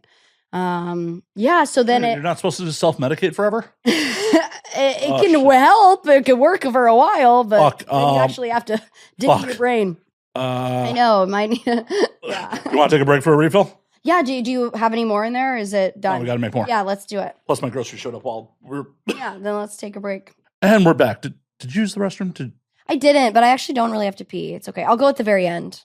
No, you're not allowed to at that point. Okay. Then you got to get the Send fuck me out. out. Yeah, I have to pee on the street. It's Hollywood. I'm used to that. It's Hollywood. It's a tradition. I've peed a lot of places in Hollywood. That's for sure. Yeah. As one does. Yeah. You're not alone on that. No. There's a reason the streets smell like this. It's all you. It's all me. A lot of asparagus. I'm just kidding. Co-stars must love you. Yeah, they do. Asparagus squirt. We made a joke like that with Evie yesterday because she was going to squirt on me. And we were like, they said Brussels sprouts. I said, wrong vegetable. It's not Brussels sprouts. It's, whatchamacallit. Asparagus. I know. I used it all. Do you want to pour some of No, mine in there? Because I don't even need all this. well, it's all yours now. Okay, it's mine. I was like, Sorry. I did too much. it's all good. It's all good. I thought I measured them evenly, but. What, did you drink mine while I was No, gone? I poured yours too. Wait, this is what I poured. Oh. This is yours. Oh. Oh, I didn't even realize. This is the one I poured. Okay. Okay, I'm sorry. Is that not your cup? No. Oh, no. They look similar. They are the same cup. Chat, don't judge me. They look very similar. Yeah, they're the same cup. They're the same cup. Is that one dirty? Yes. Shit. Whatevs. I'm trying to remember who the last guest was. Fuck it. Oh, no. I felt a beep in my ear. Is that okay? That's just the audio file. Normal? Okay. Yes, I was like, I swear I didn't drink it all. I poured it. I was just like, You're like, what the fuck? Yeah, that's yours. There we go. Awesome. Okay, cool. You were figured- really polite about that, though. You really, yeah. what do you think I'm going to... Yes, on camera and on mic. Fuck you, Lily. You stole my fucking alcohol. What? Now someone's going to clip that. And Yeah, they're like, I think he maybe needs to change the theme of his podcast. It's not working out anymore. Right? He's just being a mean drunk. Being a mean fucking drunk. Oh, my God. It wouldn't Prize be is averted. right? Also wouldn't be the worst thing that's ever happened to me on the show. So Yeah. you're not punching me in the head. It's fine. Cool. Okay. Well, has someone punched you Oh, yeah. on purpose? No, I fell into their fist. Well, like they literally physically. Oh, yeah. Like, I'm going to punch you in the head Uh-huh. over what? Being a bad drunk. Whoa. Yeah, they could not hold their alcohol. Now I want to know every detail. I'm so curious. You don't have to say names. I've definitely told this story on air. Okay, yeah. So this is a throwback. I had a very famous celebrity's son on air. Okay, This episode never aired. sure. And this is in the audio only days. And when the friends who set it up, we were booking it, he's just like, I don't really drink. My friends say I get a little mean when I drink. I'm like, cool, man. You're not required to drink. It's fine. He shows up. He's like, you know what? I feel like drinking tonight. I'm like, all right, cool.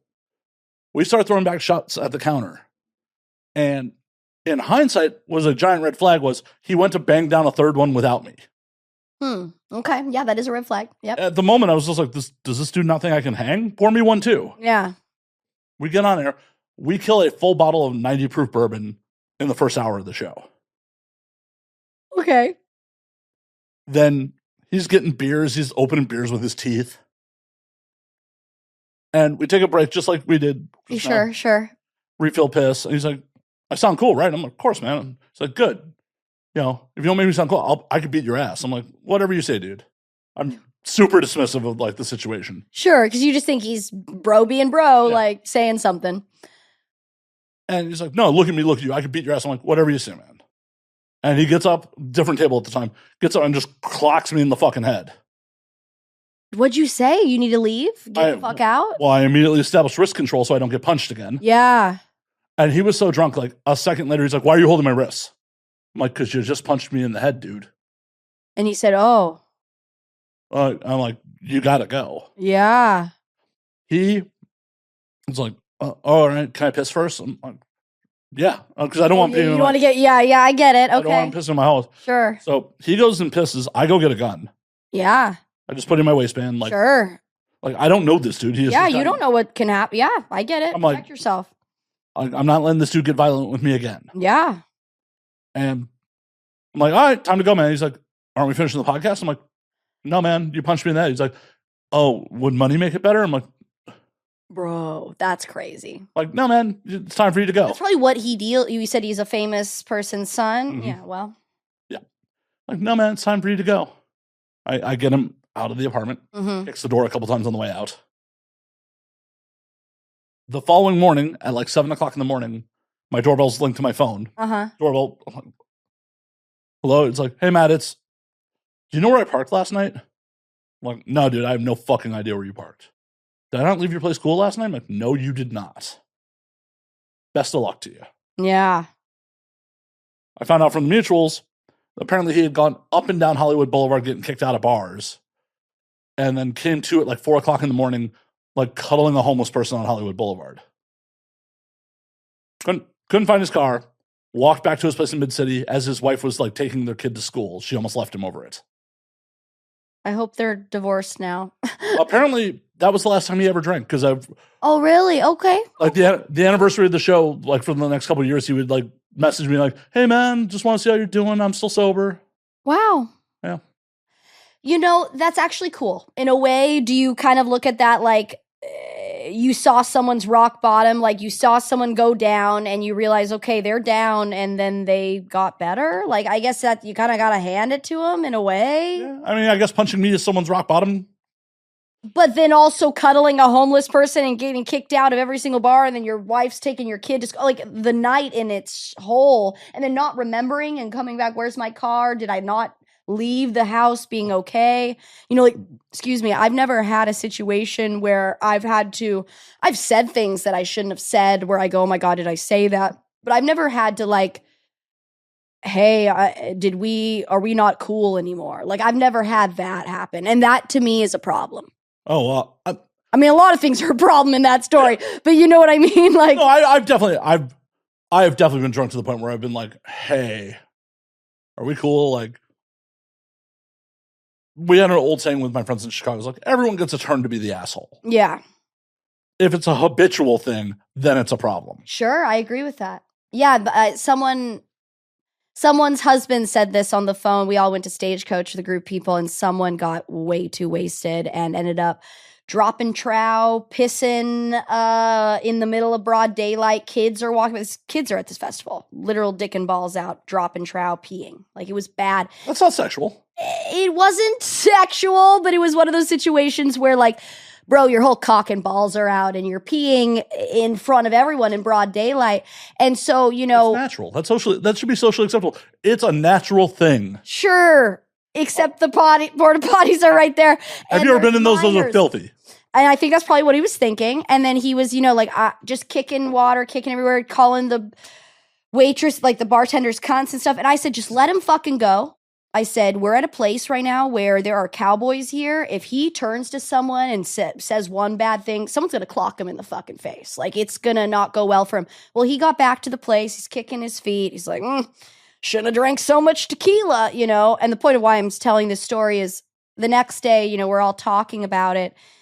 And someone's husband says, you know, it's your responsibility to not get blacked out and act like that if you know you are capable of getting blacked out and acting like that. You can have the one situation where you have the asshole moment and you go, and then you come to and someone says, hey bro, you did this, this, and this. So now you know that you're capable of that behavior.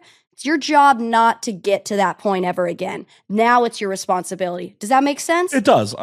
Will definitely admit that I've been that asshole multiple times in my life. Like, but it's mood, same, you know, but yeah, there's levels to this shit. And well, and sometimes like I would never blame you, alcohol. I would never blame you. Don't. But you know, sometimes shit creeps up on you. Like, I'm fine. Oh, like, I didn't eat enough. Or I was thankfully not an asshole in this situation, but I had a podcast. I'm sure I've talked about this on air before. I had a podcast like last year where it was a daytime show and I did not eat enough. Yeah. And then I drank like I normally do. And I was fucking wasted. and like wasted to the point where like the second the guest left, I fell out of this chair and fell asleep on the floor. Shit. Like left the recorder going for like 9 hours. And I was just like kind of browned out, and I'm just like, Brown. I remember most of the dark mocha. Yeah. I remember most of the podcast, so I wouldn't call it a full blackout. Okay. Yeah, I get it. Okay. But I was just like, did I say something stupid? Like just anxiety. fucking tragic. Like thankfully the recorder never turned off. So you could watch it back. Yeah. There you go. Yeah, but it was just like, whoo. Yeah. Did not intend to get that drunk. No, it happens. And I mean, also sometimes drunk words are sober thoughts. I had a situation after the AVN White party. We were dealing with a situation that was really annoying. And I guess I told someone's girlfriend to shut the fuck up. And I don't remember saying that. They deserve it. They did. And then the next day, you know, Charlotte and the other, she said, yeah, she needed to be told that. And then actually Aria said it too. She goes, actually, I met her and I agreed. And I was like, oh, okay. And the thing is that person meant well. It was just one of those situations where we were going around in circles. We were trying to turn the night around and we kind of didn't need to talk about it anymore. And I guess I turned to her and I said, you need to shut the fuck up. And so then my friend's telling me that I said this. I go, I don't think I would say that. That's a little abrupt. Like, I don't think it would be like that intense. And then we're all having like a girls' night.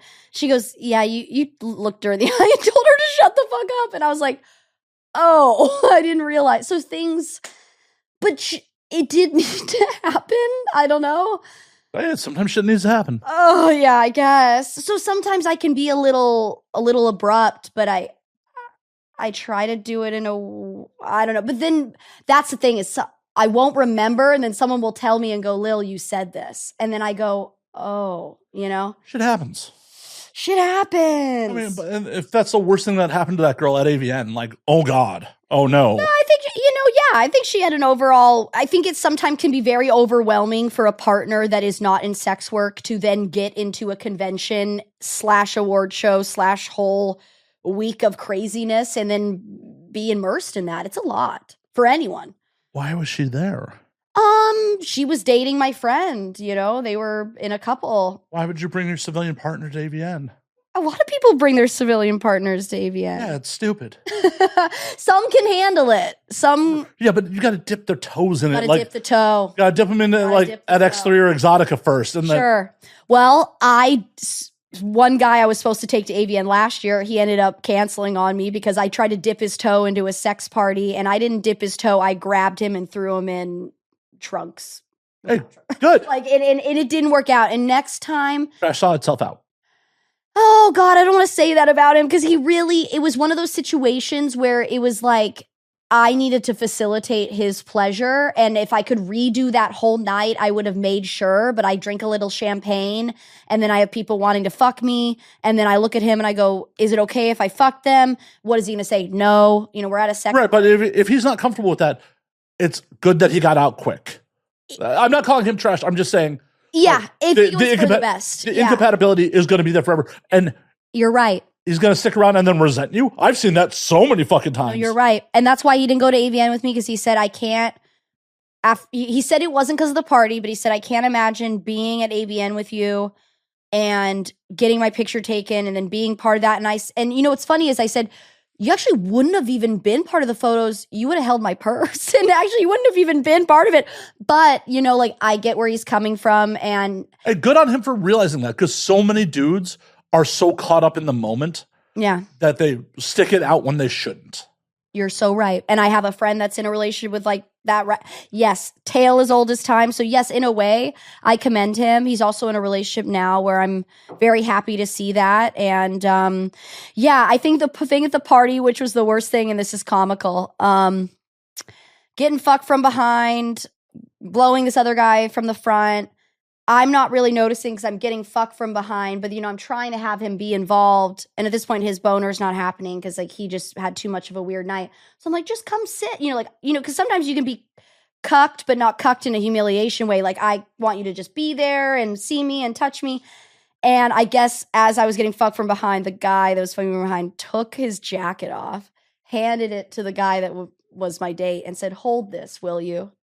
Like, while he started to, So I mean, like, I'm a pretty open dude. Him and I might have had to fight. yeah. So it didn't go. Yeah. So then he left the room. And at that point, I'm like, oh, he's obviously fucking other people in the party. He was not. He was not. He was like, I need to leave immediately. And I was like, okay. You Like, know? even if you're cool with your partner fucking other people, like, that's a pill to swallow. It Like, was. It was. And so, like, to be like delegated to like the help while, you know, your partner's being fucked in front of you. Whoo, yeah. Ooh, woof. Yeah. Yeah. So again, with what I say, I wish I would have facilitated his pleasure and made sure that he was comfortable the whole time.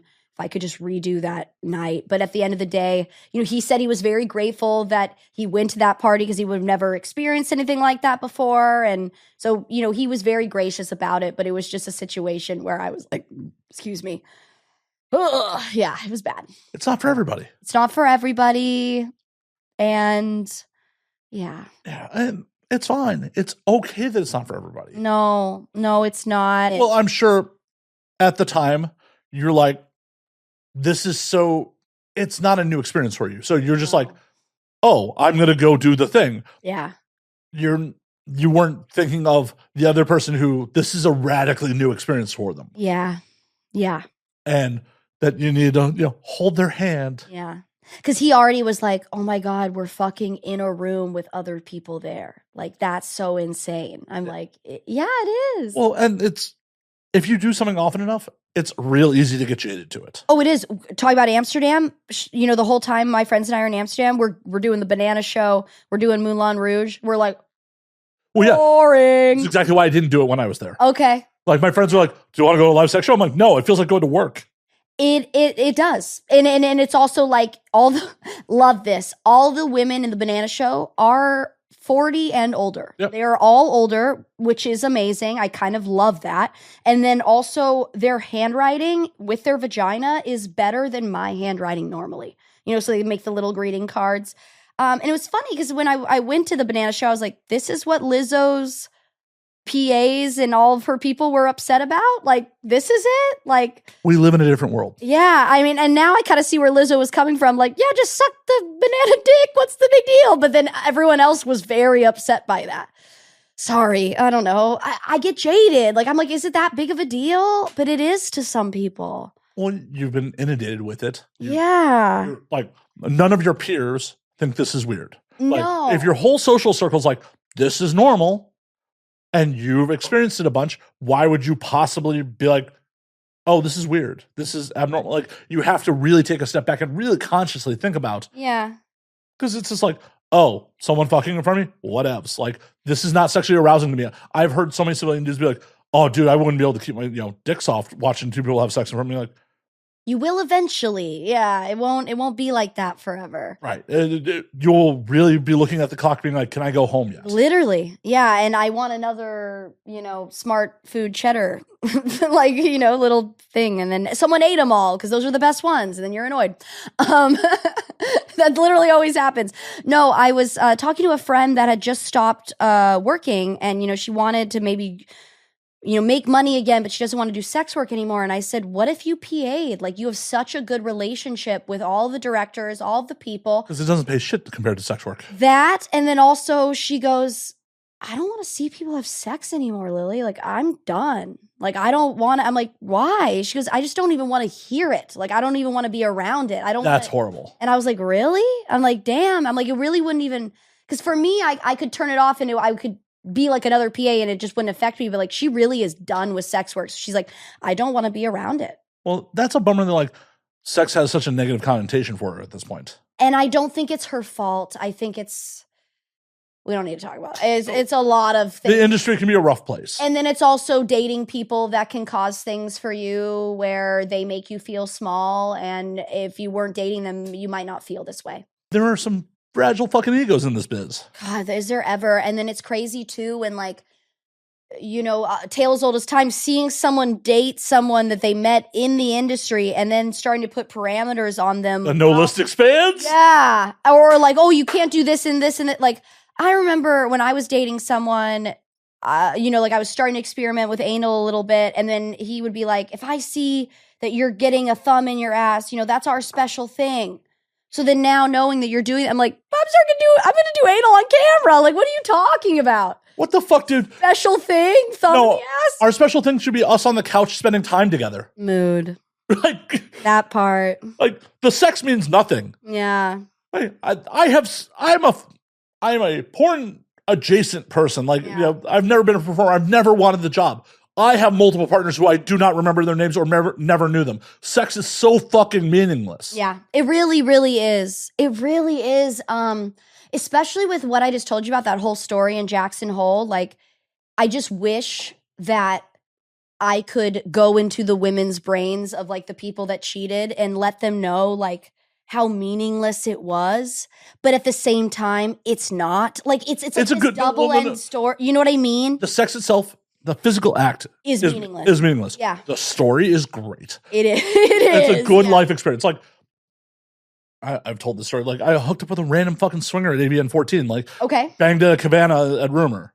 Like, and then went upstairs to her room to finish up to find another swinger couple in her bed. It was a whole to-do. So I don't want to retell the story. I think I've told it recently. But the sex, like, I don't remember that girl's name. I don't think I ever actually learned that girl's name. Right. The whole adventure of it was the meaningful part. The sex with her, I don't remember what her insides felt like. No. I remember putting my pants on and being out the door within seconds of popping. Yeah. But the sex, like, the life experiences are what matter. The sex itself, no. Not in the fucking least. No. I would say in the orgy, the sex itself it was. I'm not saying it wasn't enjoyable. It went on for almost 2 hours. I mean, it was something.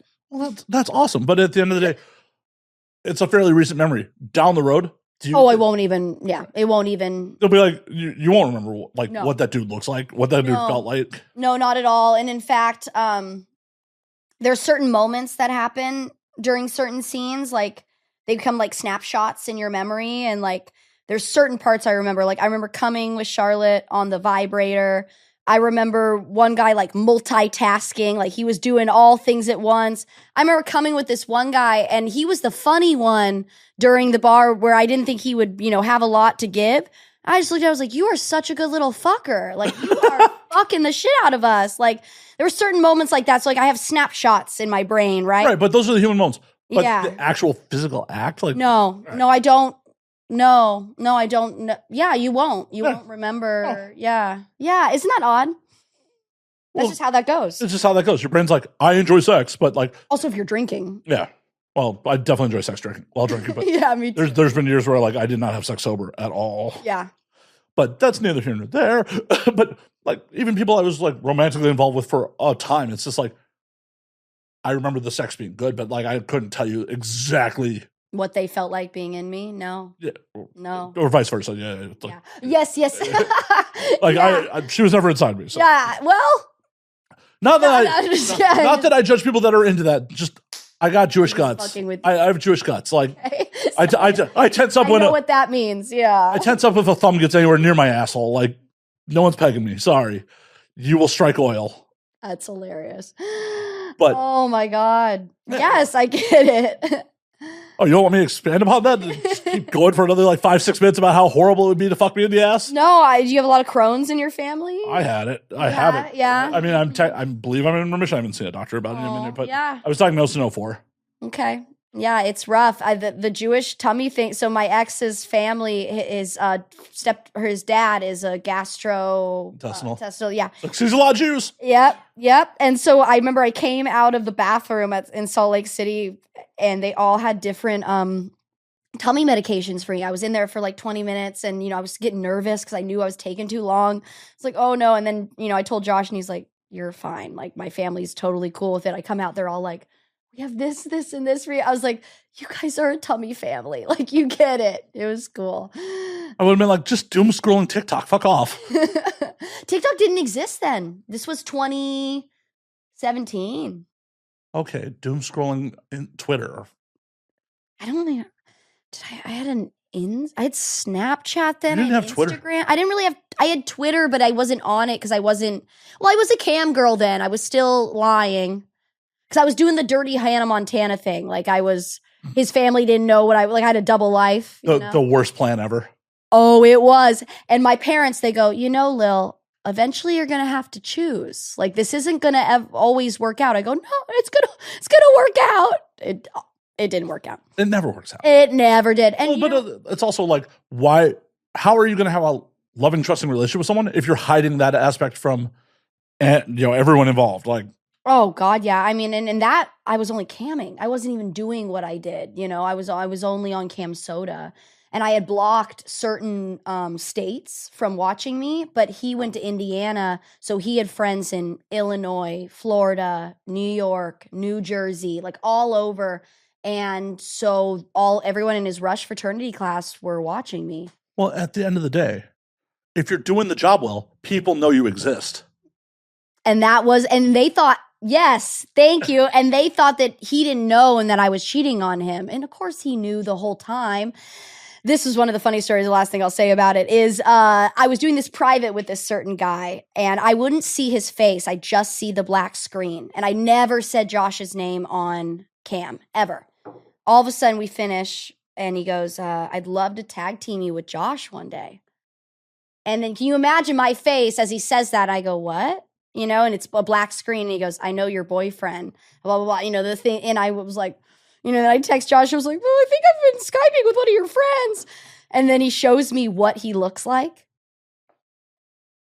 He was so hot. And I was like, oh no, that's horrible. Did you make it happen? No, I never met him. I never did anything. And the worst part about it, so shitty. I'm at this EDM club years later. One of his friends that he worked with, he comes up to me and we're hanging out. And of course I'm psycho. I'm still psycho, but at this point I'm really psycho. I don't have my craziness concealed. So I go, I fucking hate Josh, like, blah, blah, blah, and I just say what I want to say to him. And at that point I could have fucked that guy. But then I let my emotions take control of me because he goes, oh, I know you know Josh. Yeah, but no dude would have said no. He still would have fucked you. So I say all that and he's like, okay, well, I'll catch you later. And then he leaves and goes to the bathroom. And then I see him later and I'm like, let me know if you want to hang out again. We exchange Instagrams. And then I message him the next day and I'm like, it was so fun, like meeting you. I'd love to hang out and go on a date. No reply, no nothing. And I just realized in that moment, I was like, if I would have played my cards right and not went crazy in his ear, I could have went home with him that night. I think you still could have if you played. If I would have still put on the aggression, yeah, but I don't do that. I wait for them to come to me, and then if they realize, okay, then I'm not going to push any further. Look at you respecting boundaries. Yeah, I said I'm psycho, but I'm not psycho like that. Yeah, I'm psycho in the way of like normal girl possession, jealousy, that same old bullshit. But I would say as I've entered in my 30s, I'm transitioning. I'm trying to be more open. It was funny because with the whole situation I just talked about with the guy at the sex party, I, told my ex about it. And I go, I think I'm transitioning. I'm opening up, I think I'm gonna, start having my friends fuck my next guy. That's what I'm gonna go into. And he looked at me and he goes, you didn't like him that much. And I go, that's not true. I was like, I'm evolving. I'm different. He goes, no, you didn't like him that much. If you liked him a lot, you wouldn't be cool with that. And I was like, you don't know me anymore. I was like, I can transition. So we'll see. I mean, just develop the boundaries with the person. Yeah. Don't make up rules before you're involved with someone. Yeah. Because figure out what works for both of you. Totally. Yeah, my friend with the situations that have happened, I talked about Cammie and Lev, but there was another friend where, she talks to someone about it. And it was a situation of kind of I'm not a porn star. The guy saying this, I'm not a porn star. I'm not going to be able to just organically have these situations happen where I'm going to a bar and then things like this happen. It could. Oh, it definitely can. It can. But he's also the type of guy that is very, he's just a good fucking guy. Really good guy. And you're saying good guys can't pull? I'm saying that he's traditional. Like when he says, when I talk to other girls, I do feel like I'm stepping out and I'm cheating. And I know that because the way her mindset is she gets to do all these amazing things. So she never wants him to feel like if a girl comes up to him or someone that he would love to fuck, he's allowed to do that. Yeah, but so there's a lot to unpack. Do you agree with that mindset? No. Okay. Because anyone who's actually getting involved with a performer needs to understand that you're putting out a performance. Like, it's not there for sexual gratification. Sexual gratification may happen, but the intent of what you're doing at work every day is producing a product. Sexual gratification may... So if he's not producing a product, he doesn't need to go do that unless you guys are swingers and doing that shit in personal life for sexual gratification. Does that make sense? What do you mean producing a product? Content. Yeah. Yeah, he's not. Right, he's not.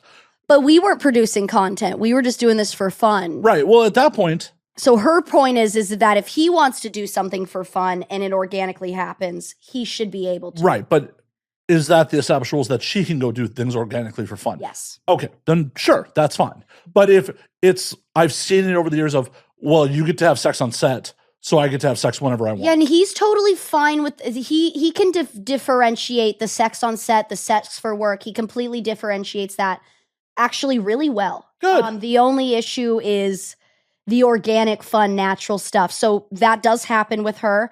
And then now, it raised this conversation between the two of them where, she doesn't want to be poly, not necessarily even open, but I guess open is still on the table from what I'm talking about, but more like he just kind of realized after, they talked about it and he just realized, he goes, this is opening up a conversation for me more because I think that I'm not going to just meet someone organically. Like if I'm going to meet someone, I might need to kind of have more of a rapport with them.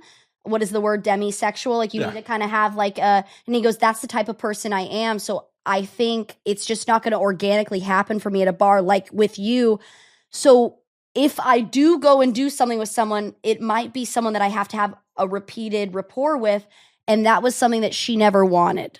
And so now it's opening up a conversation of something new where she goes, okay, well, we can talk about that.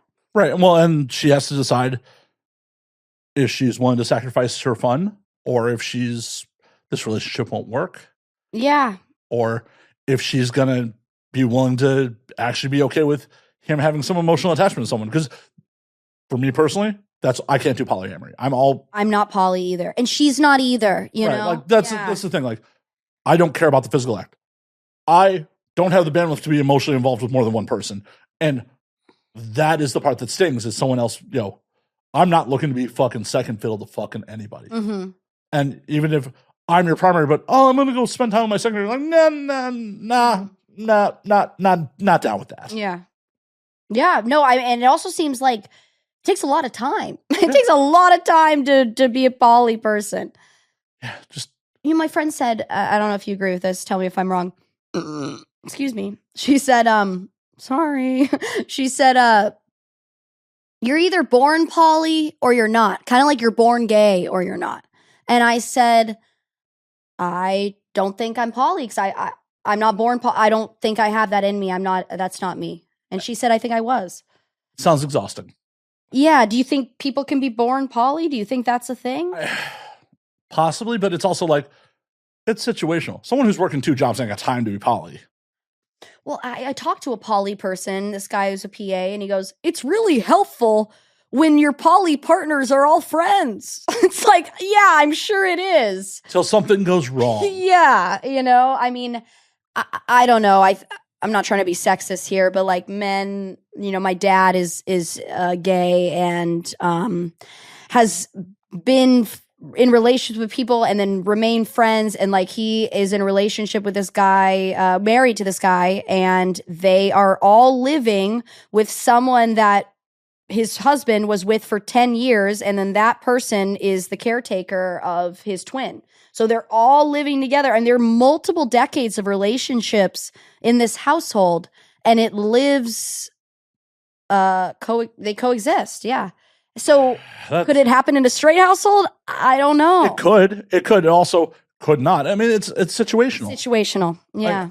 My a good friend of mine from high school, like his wife wanted to open things up and like move in her other boyfriend, and then she fucking left him for him because he was like her ex, like her high school boyfriend, and it's just like, so that's not opening to me. That's you know what I mean? Yeah, because you're opening to someone that you haven't met before, you know. Well, but he was allowed to go play too. It wasn't just like a one-sided thing, but it was still like she ended up fucking leaving him for her. Yeah. Did he play?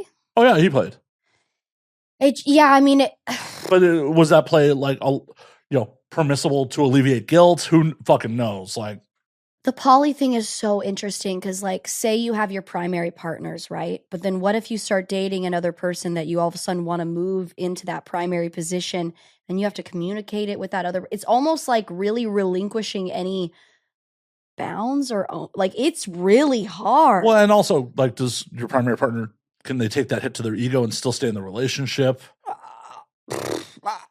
I don't know. Like, it's like your MySpace top 8, but much worse. Yeah, for real, in real life, in front of you all the time. Yeah, I don't. Yeah, that would really. I watch, that show Couples Therapy. I'm aware of it. Dr. Orna. Really, really into that. And there's this one guy, and he's like the primary of the poly, and you're these two women, and you're just like,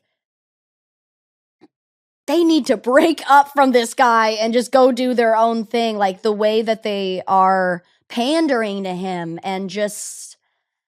Fuck that. It's bad. Speaking of real life couples therapy, do you believe in that shit? Yes and no. What's your opinion on it? If you do not have property or children, if it's gotten to the point where you need therapy, get out. Okay. My thought process on it, just spitballing here. Sorry, my tailbone. Is Damn, you're having a tailbone. I know. I have a bony butt. Sorry, hard chair. No, you're fine. I have a bony butt. So here's my thing with couples therapy. I think therapy in general is an amazing thing because it can be an unbiased opinion of that someone has where they don't have weight in your life. They're able to help you out and say what they want because they don't have a hold in it. The couples therapy thing I have wanted to do, and I told myself with my next partner that I want to preemptively do couples therapy before anything goes wrong from the jump. That way, we both really understand each other's communications, understand how we both operate. Like, because I think a lot of people do couples therapy before it goes too late, or they look at it as in such a negative light. And if we look at it as maybe just like a helpful tool from the jump, I don't think that there's anything wrong with that. And I think that changing our mindsets on it, it's almost like having 2 bedrooms in a modern relationship. Like a lot of people are like, oh, I can't have 2 bedrooms. That means you guys are splitting up. It's like, no, you can. You can both have your own bedroom. If you choose to sleep in the same room, that's amazing. If not, that's okay. It's okay to have these new age ideas with new space. For sure. I know that's out there. It's one of those things where, like, on that one, it's like, I could understand someone who's with me wanting to have their own bed. Historically, I snore like a motherfucker. Well, and you drink, so there you go. I have a CPAP these days. Okay, you got a CPAP, all right. But still, like, the Darth Vader mask is not exactly sexy. Like, I understand, but it would also bum me out, be like, but I want to cuddle. Or if you want to fuck in the middle of the night. Yeah, exactly. Well, the cuddling leads to that. Do you keep the mask on if you fuck in the middle of the night? No, the mask comes off. The mask comes off, okay. Yeah, the mask comes off. But that's like, it wouldn't be like, I don't know. It'd be one of those things where, like, I guess I very much want to have my own fucking space, but it's just like, I don't know.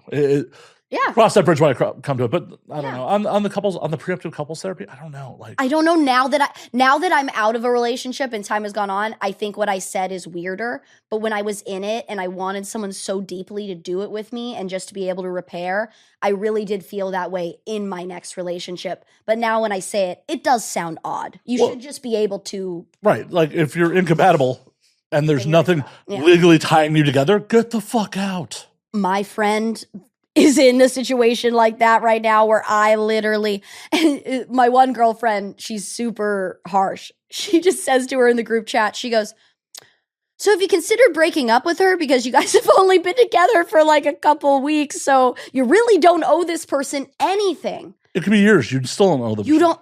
Thank you. Yeah, I think it's hard when someone has a bleeding heart and It's a sunk cost fallacy. Yeah. Like, oh, but I've already put so much time in. And yeah, you are losing more of your finite time on this planet, wasting it with them. It's enough. Yeah. Get the fuck out.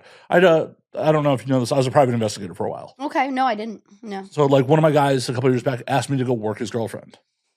And I'm like, no. Mm-hmm. Well, I think she's cheating on me. I'm like, cool, then break up with her. Yeah, if you already have this, 100%. Like, I'm not going to take your money, man. Just break up with her. Yeah. Because, okay, I prove you're right. You're going to break up with her. Yeah. I find nothing. It's not going to alleviate your fears. And I just took your money. Well, that's sweet of you. What do you say? Oh, you're right.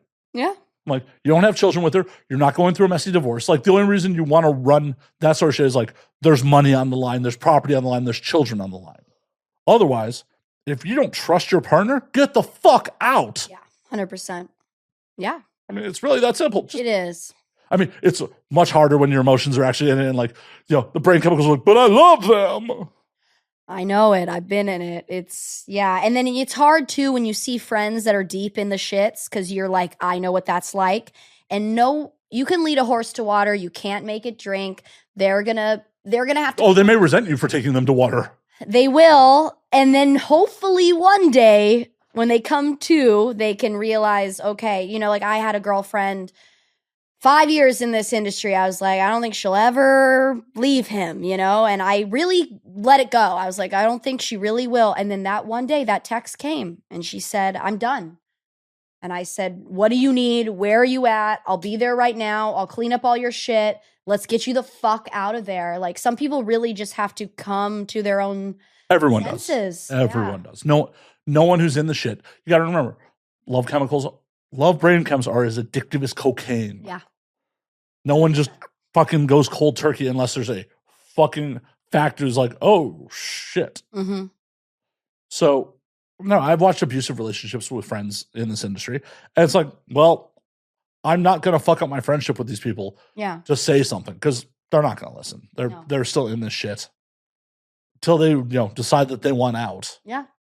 And you did the right thing. You helped them when they get out. But there's still a really big chance that they'll get back together and then they resent you for fucking helping them. That part. No, my mom, she had a couple friends that went over her head and like said to my stepdad, like, it's enough, no more, we're done. And, she resented the fuck out of them. And then every time I would bring up how her friends did this and I was supportive of it, I would just get the, 10th degree or whatever the word is. And 9th degree, 10th degree.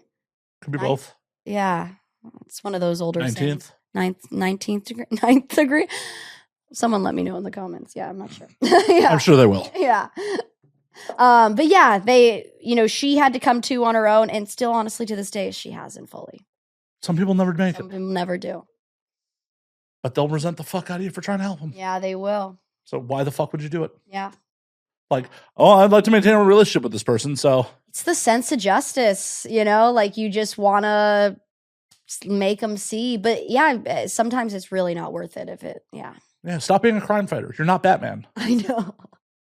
And I'll get hurt. Like, seriously. Yeah. And like, when I was younger, I was definitely there. It was just like, no. I would just tell friends how it is. Like, and I learned firsthand, like, this will never end well by me just speaking my unfettered truth to their bullshit. Oh, yeah. Yeah. No, straight up. I mean, my friends and I, we get into some debates. I had debate with my vegan friend. She was like, you can't talk about climate change because you're not vegan. So anytime you ever talk about climate change, like you are a liar. Like you aren't really speaking the walk, walking the walk. And I was just like, damn, like she's not wrong, like. She's not right either. But yes, like there's nuance to everything. And we're all consumers at the end of the day. There's nuance in 2026? When the fuck did that happen? And she's actually the one that says that. She says there can be, truth. What's the word? There can be two things can be true at once. Yeah, they're not mutually exclusive. Yes, yeah. Well, yeah, because like, hey, grain carbines, run on fucking gasoline. And we've debated about AI. Oh yeah, we've had. Oh gosh, her and I. Yeah, yeah. The way I look at it is like, I enjoy meat. Life's too fucking short. Yeah, Like, in the grand scheme of things, if we were still hunter gatherers, we'd be eating meat. Life eats life. it's true. Factory We're carnivores. Yeah. Yeah. Factory farming's fucking gross. It is, and it's awful for our environment. Yeah. It's completely true. But But it's never going to stop, and it's just like abortion. It's never going to stop. It's just like people doing drugs. You know, people are going to eat meat. that's the most comical thing about health vegans. We're like, oh, I want to be healthy, and then like you got to know those people too. Like, I do. yeah, it's just like. You know how much that's been stepped on, and like what random fucking shit you were putting in your body, health vegan. Well, and I'll say this too. Like, I saw a meme video earlier about like the certain times of the 2010s, like snorting blow, then going and doing the health stuff here in LA, like doing the health nut salads and doing the yoga. That's still a thing. It's still, and it never ended. You know? Yeah. It will never end, and it's comical to me. I would say it took a dip with the fentanyl, the coke. It never ended, but it took a little bit of a dip, no? I definitely know some people that were just still like... I know. Yeah, I know. And, you know, it sucks because, like, doing it as time has gone on, it's not even fun because you're literally just panicking thinking that's going to happen. So why even do it? I have never been a powder guy. Yeah. Like, drinking hallucinogens, that is it. And that's the way to go. Yeah. I mean, when I was 18, I'll say this, I told myself I was going to do every single drug when I graduated, and I did, and I'm so grateful. Did you actually like shoot up H? That, let me clarify, party drugs, coke, molly, shrooms, acid. Wait, H was a giant party in Seattle in the 90s. I didn't do any of that. It's so funny. I have a friend who did, and you know how, you know, drug classes teach you certain things. So she tells me, she goes, oh yeah, like I smoked it and everything. She smoked it. Different than shooting up. I think shooting up's a lot different. So she goes, yeah, I smoked it. And I go, but didn't you get addicted? Like, isn't it immediately addictive? She goes, no, that's just what drug people teach you. I go, I thought that if you did it once, you're done. Like, that's it's the propaganda. Forever. That's the propaganda. So I really believe that. Oh, yeah, no, the propaganda is so real. Like that. Hell, the sex ed propaganda was there too. Like the first time I willingly had unprotected sex, I freaked out. I was like, I'm gonna die. This is someone I was fucking on the regular, and she just like, don't have sex, you will get pregnant. Well, it wasn't even that. I wasn't worried about pregnancy. Girl's quote. Yeah, sorry. Oh, I should know that. It's what the gym teacher says. He goes, and then he goes, everyone grab a rubber. Anyway, I should know. No, that. it's okay. I'm ashamed. Don't be ashamed. It's a niche one. I've seen that movie multiple times. Yeah, it's a quick one. It's Coach Carr. Yeah. But he's fucking those two Asian women. But as I was saying, like, yeah, I was talking about someone I was fucking on the regular, and she's just like, just stick it in me. And, you know, I did. Yeah, and you're like, ah! And then, yeah, right after I popped, I was just like, I'm going to die. I have AIDS now. And it really be like that. Yeah, because that's what they... Yeah, the other day it was like, oh, unprotected sex, AIDS. Do cocaine once, addicted. Heroin once, addicted. I think shooting up heroin is a little different than smoking it, potentially. But they say that shooting up is like that too. I think even if you shoot up, you might not get addicted right away. I also think... But you already are addicted to opiates. If you're already doing opiates and then turn to heroin, you're already done. Well, and also, yeah, exactly. Like, I don't think most opiate users, day one, are like, I'm mainlining. Totally. It's like, no, they're chasing a dragon. And it's like, I can't get it from smoking. I can't get it from, like... No, I had a friend that was addicted to heroin, and she just kept shooting her body up, and at one point all of her veins just collapsed, and so she was just like stabbing her neck in multiple ways. I just remember she telling me the story. I was 19. I met her working at a restaurant, and she was sober at the time. I just looked up to her so much. Reminding me, I need to call her. And she called me twice. I haven't called her back, and she was someone I really looked up to, and she was telling me these stories, and I was just like, holy shit. And she's like, yeah, I used to sell heroin on the edge of Burnside in Southeast, and you can cook down the heroin with Coca-Cola because it makes it look like black tar. And then she would like tell me these stories of like she just did a speedball with meth and this other thing. And then these people came in to rob her, and they had this empty gun, and they pistol whipped her. But because she had just done a speedball with meth, she was able to just beat the shit out of them because she literally just did this speedball. She's like, I didn't feel that. Yeah, she didn't even feel it. She just went, and imagine me, like 19, I'm like, holy shit, you know, like I'm That's like, something out of a movie. yeah, it is. It is. And she's such a cool person. She's someone that's really she's now just like a MILF in Beaverton and just like is a stepmom and does her thing. And like when I think about stories she's told me or what she's been through, like she's something else. To think someone one day is going to be like, my mom did what? Yeah. Yeah. Like, my mom had a life before. And she had a life. Like, that's, God, the stories that girl told me. I look up to her so much. She was just a hard bitch. Like, she would never let anything affect her. And I just, there's a lot Probably of not things she taught healthy. me. No, there wasn't. There wasn't a lot of, there was a lot of things that weren't healthy, but I don't know. She also just taught me what it's like to be a strong fucking woman. Yeah. Yeah? Yeah. Well, shit. I know. Sorry. Really intense. If you watch this, love you. If you made it this far, especially. Yeah. But on that note. Yeah. On that note. I actually have to call last call on this motherfucker. Yeah, I think so. I gotta go potty. Oh, no. Well, the Hollywood streets call. And I have a romper I can pull off to the side. Well, before you go piss on the street, tell everyone where they can find you on the things. Yes, I have many things. Not sure if I should shout out many vids anymore. Are we like cool with them? That is a personal choice to make. I know. It's like we still get money from you guys, but like fuck y'all for making that statement. Lame. So I do have a many vids. If you can find it, find it. I have an OnlyFans. That's my main thing. Lilly_Bell XXX. My Twitter is your fave Lil, and my Instagram is Lilly Bell. 2 point like the word and then O. Hell yeah. Well, it was a pleasure. I'm glad we finally got to fucking do this. Yeah, me too. It was a random combo. That's how this goes. That's how that goes. That's what you would know if you had actually listened to the show before. I'll watch some podcast. You have it on Apple Radio podcasts? Okay. I'm everywhere. Until next week, drink up, motherfuckers.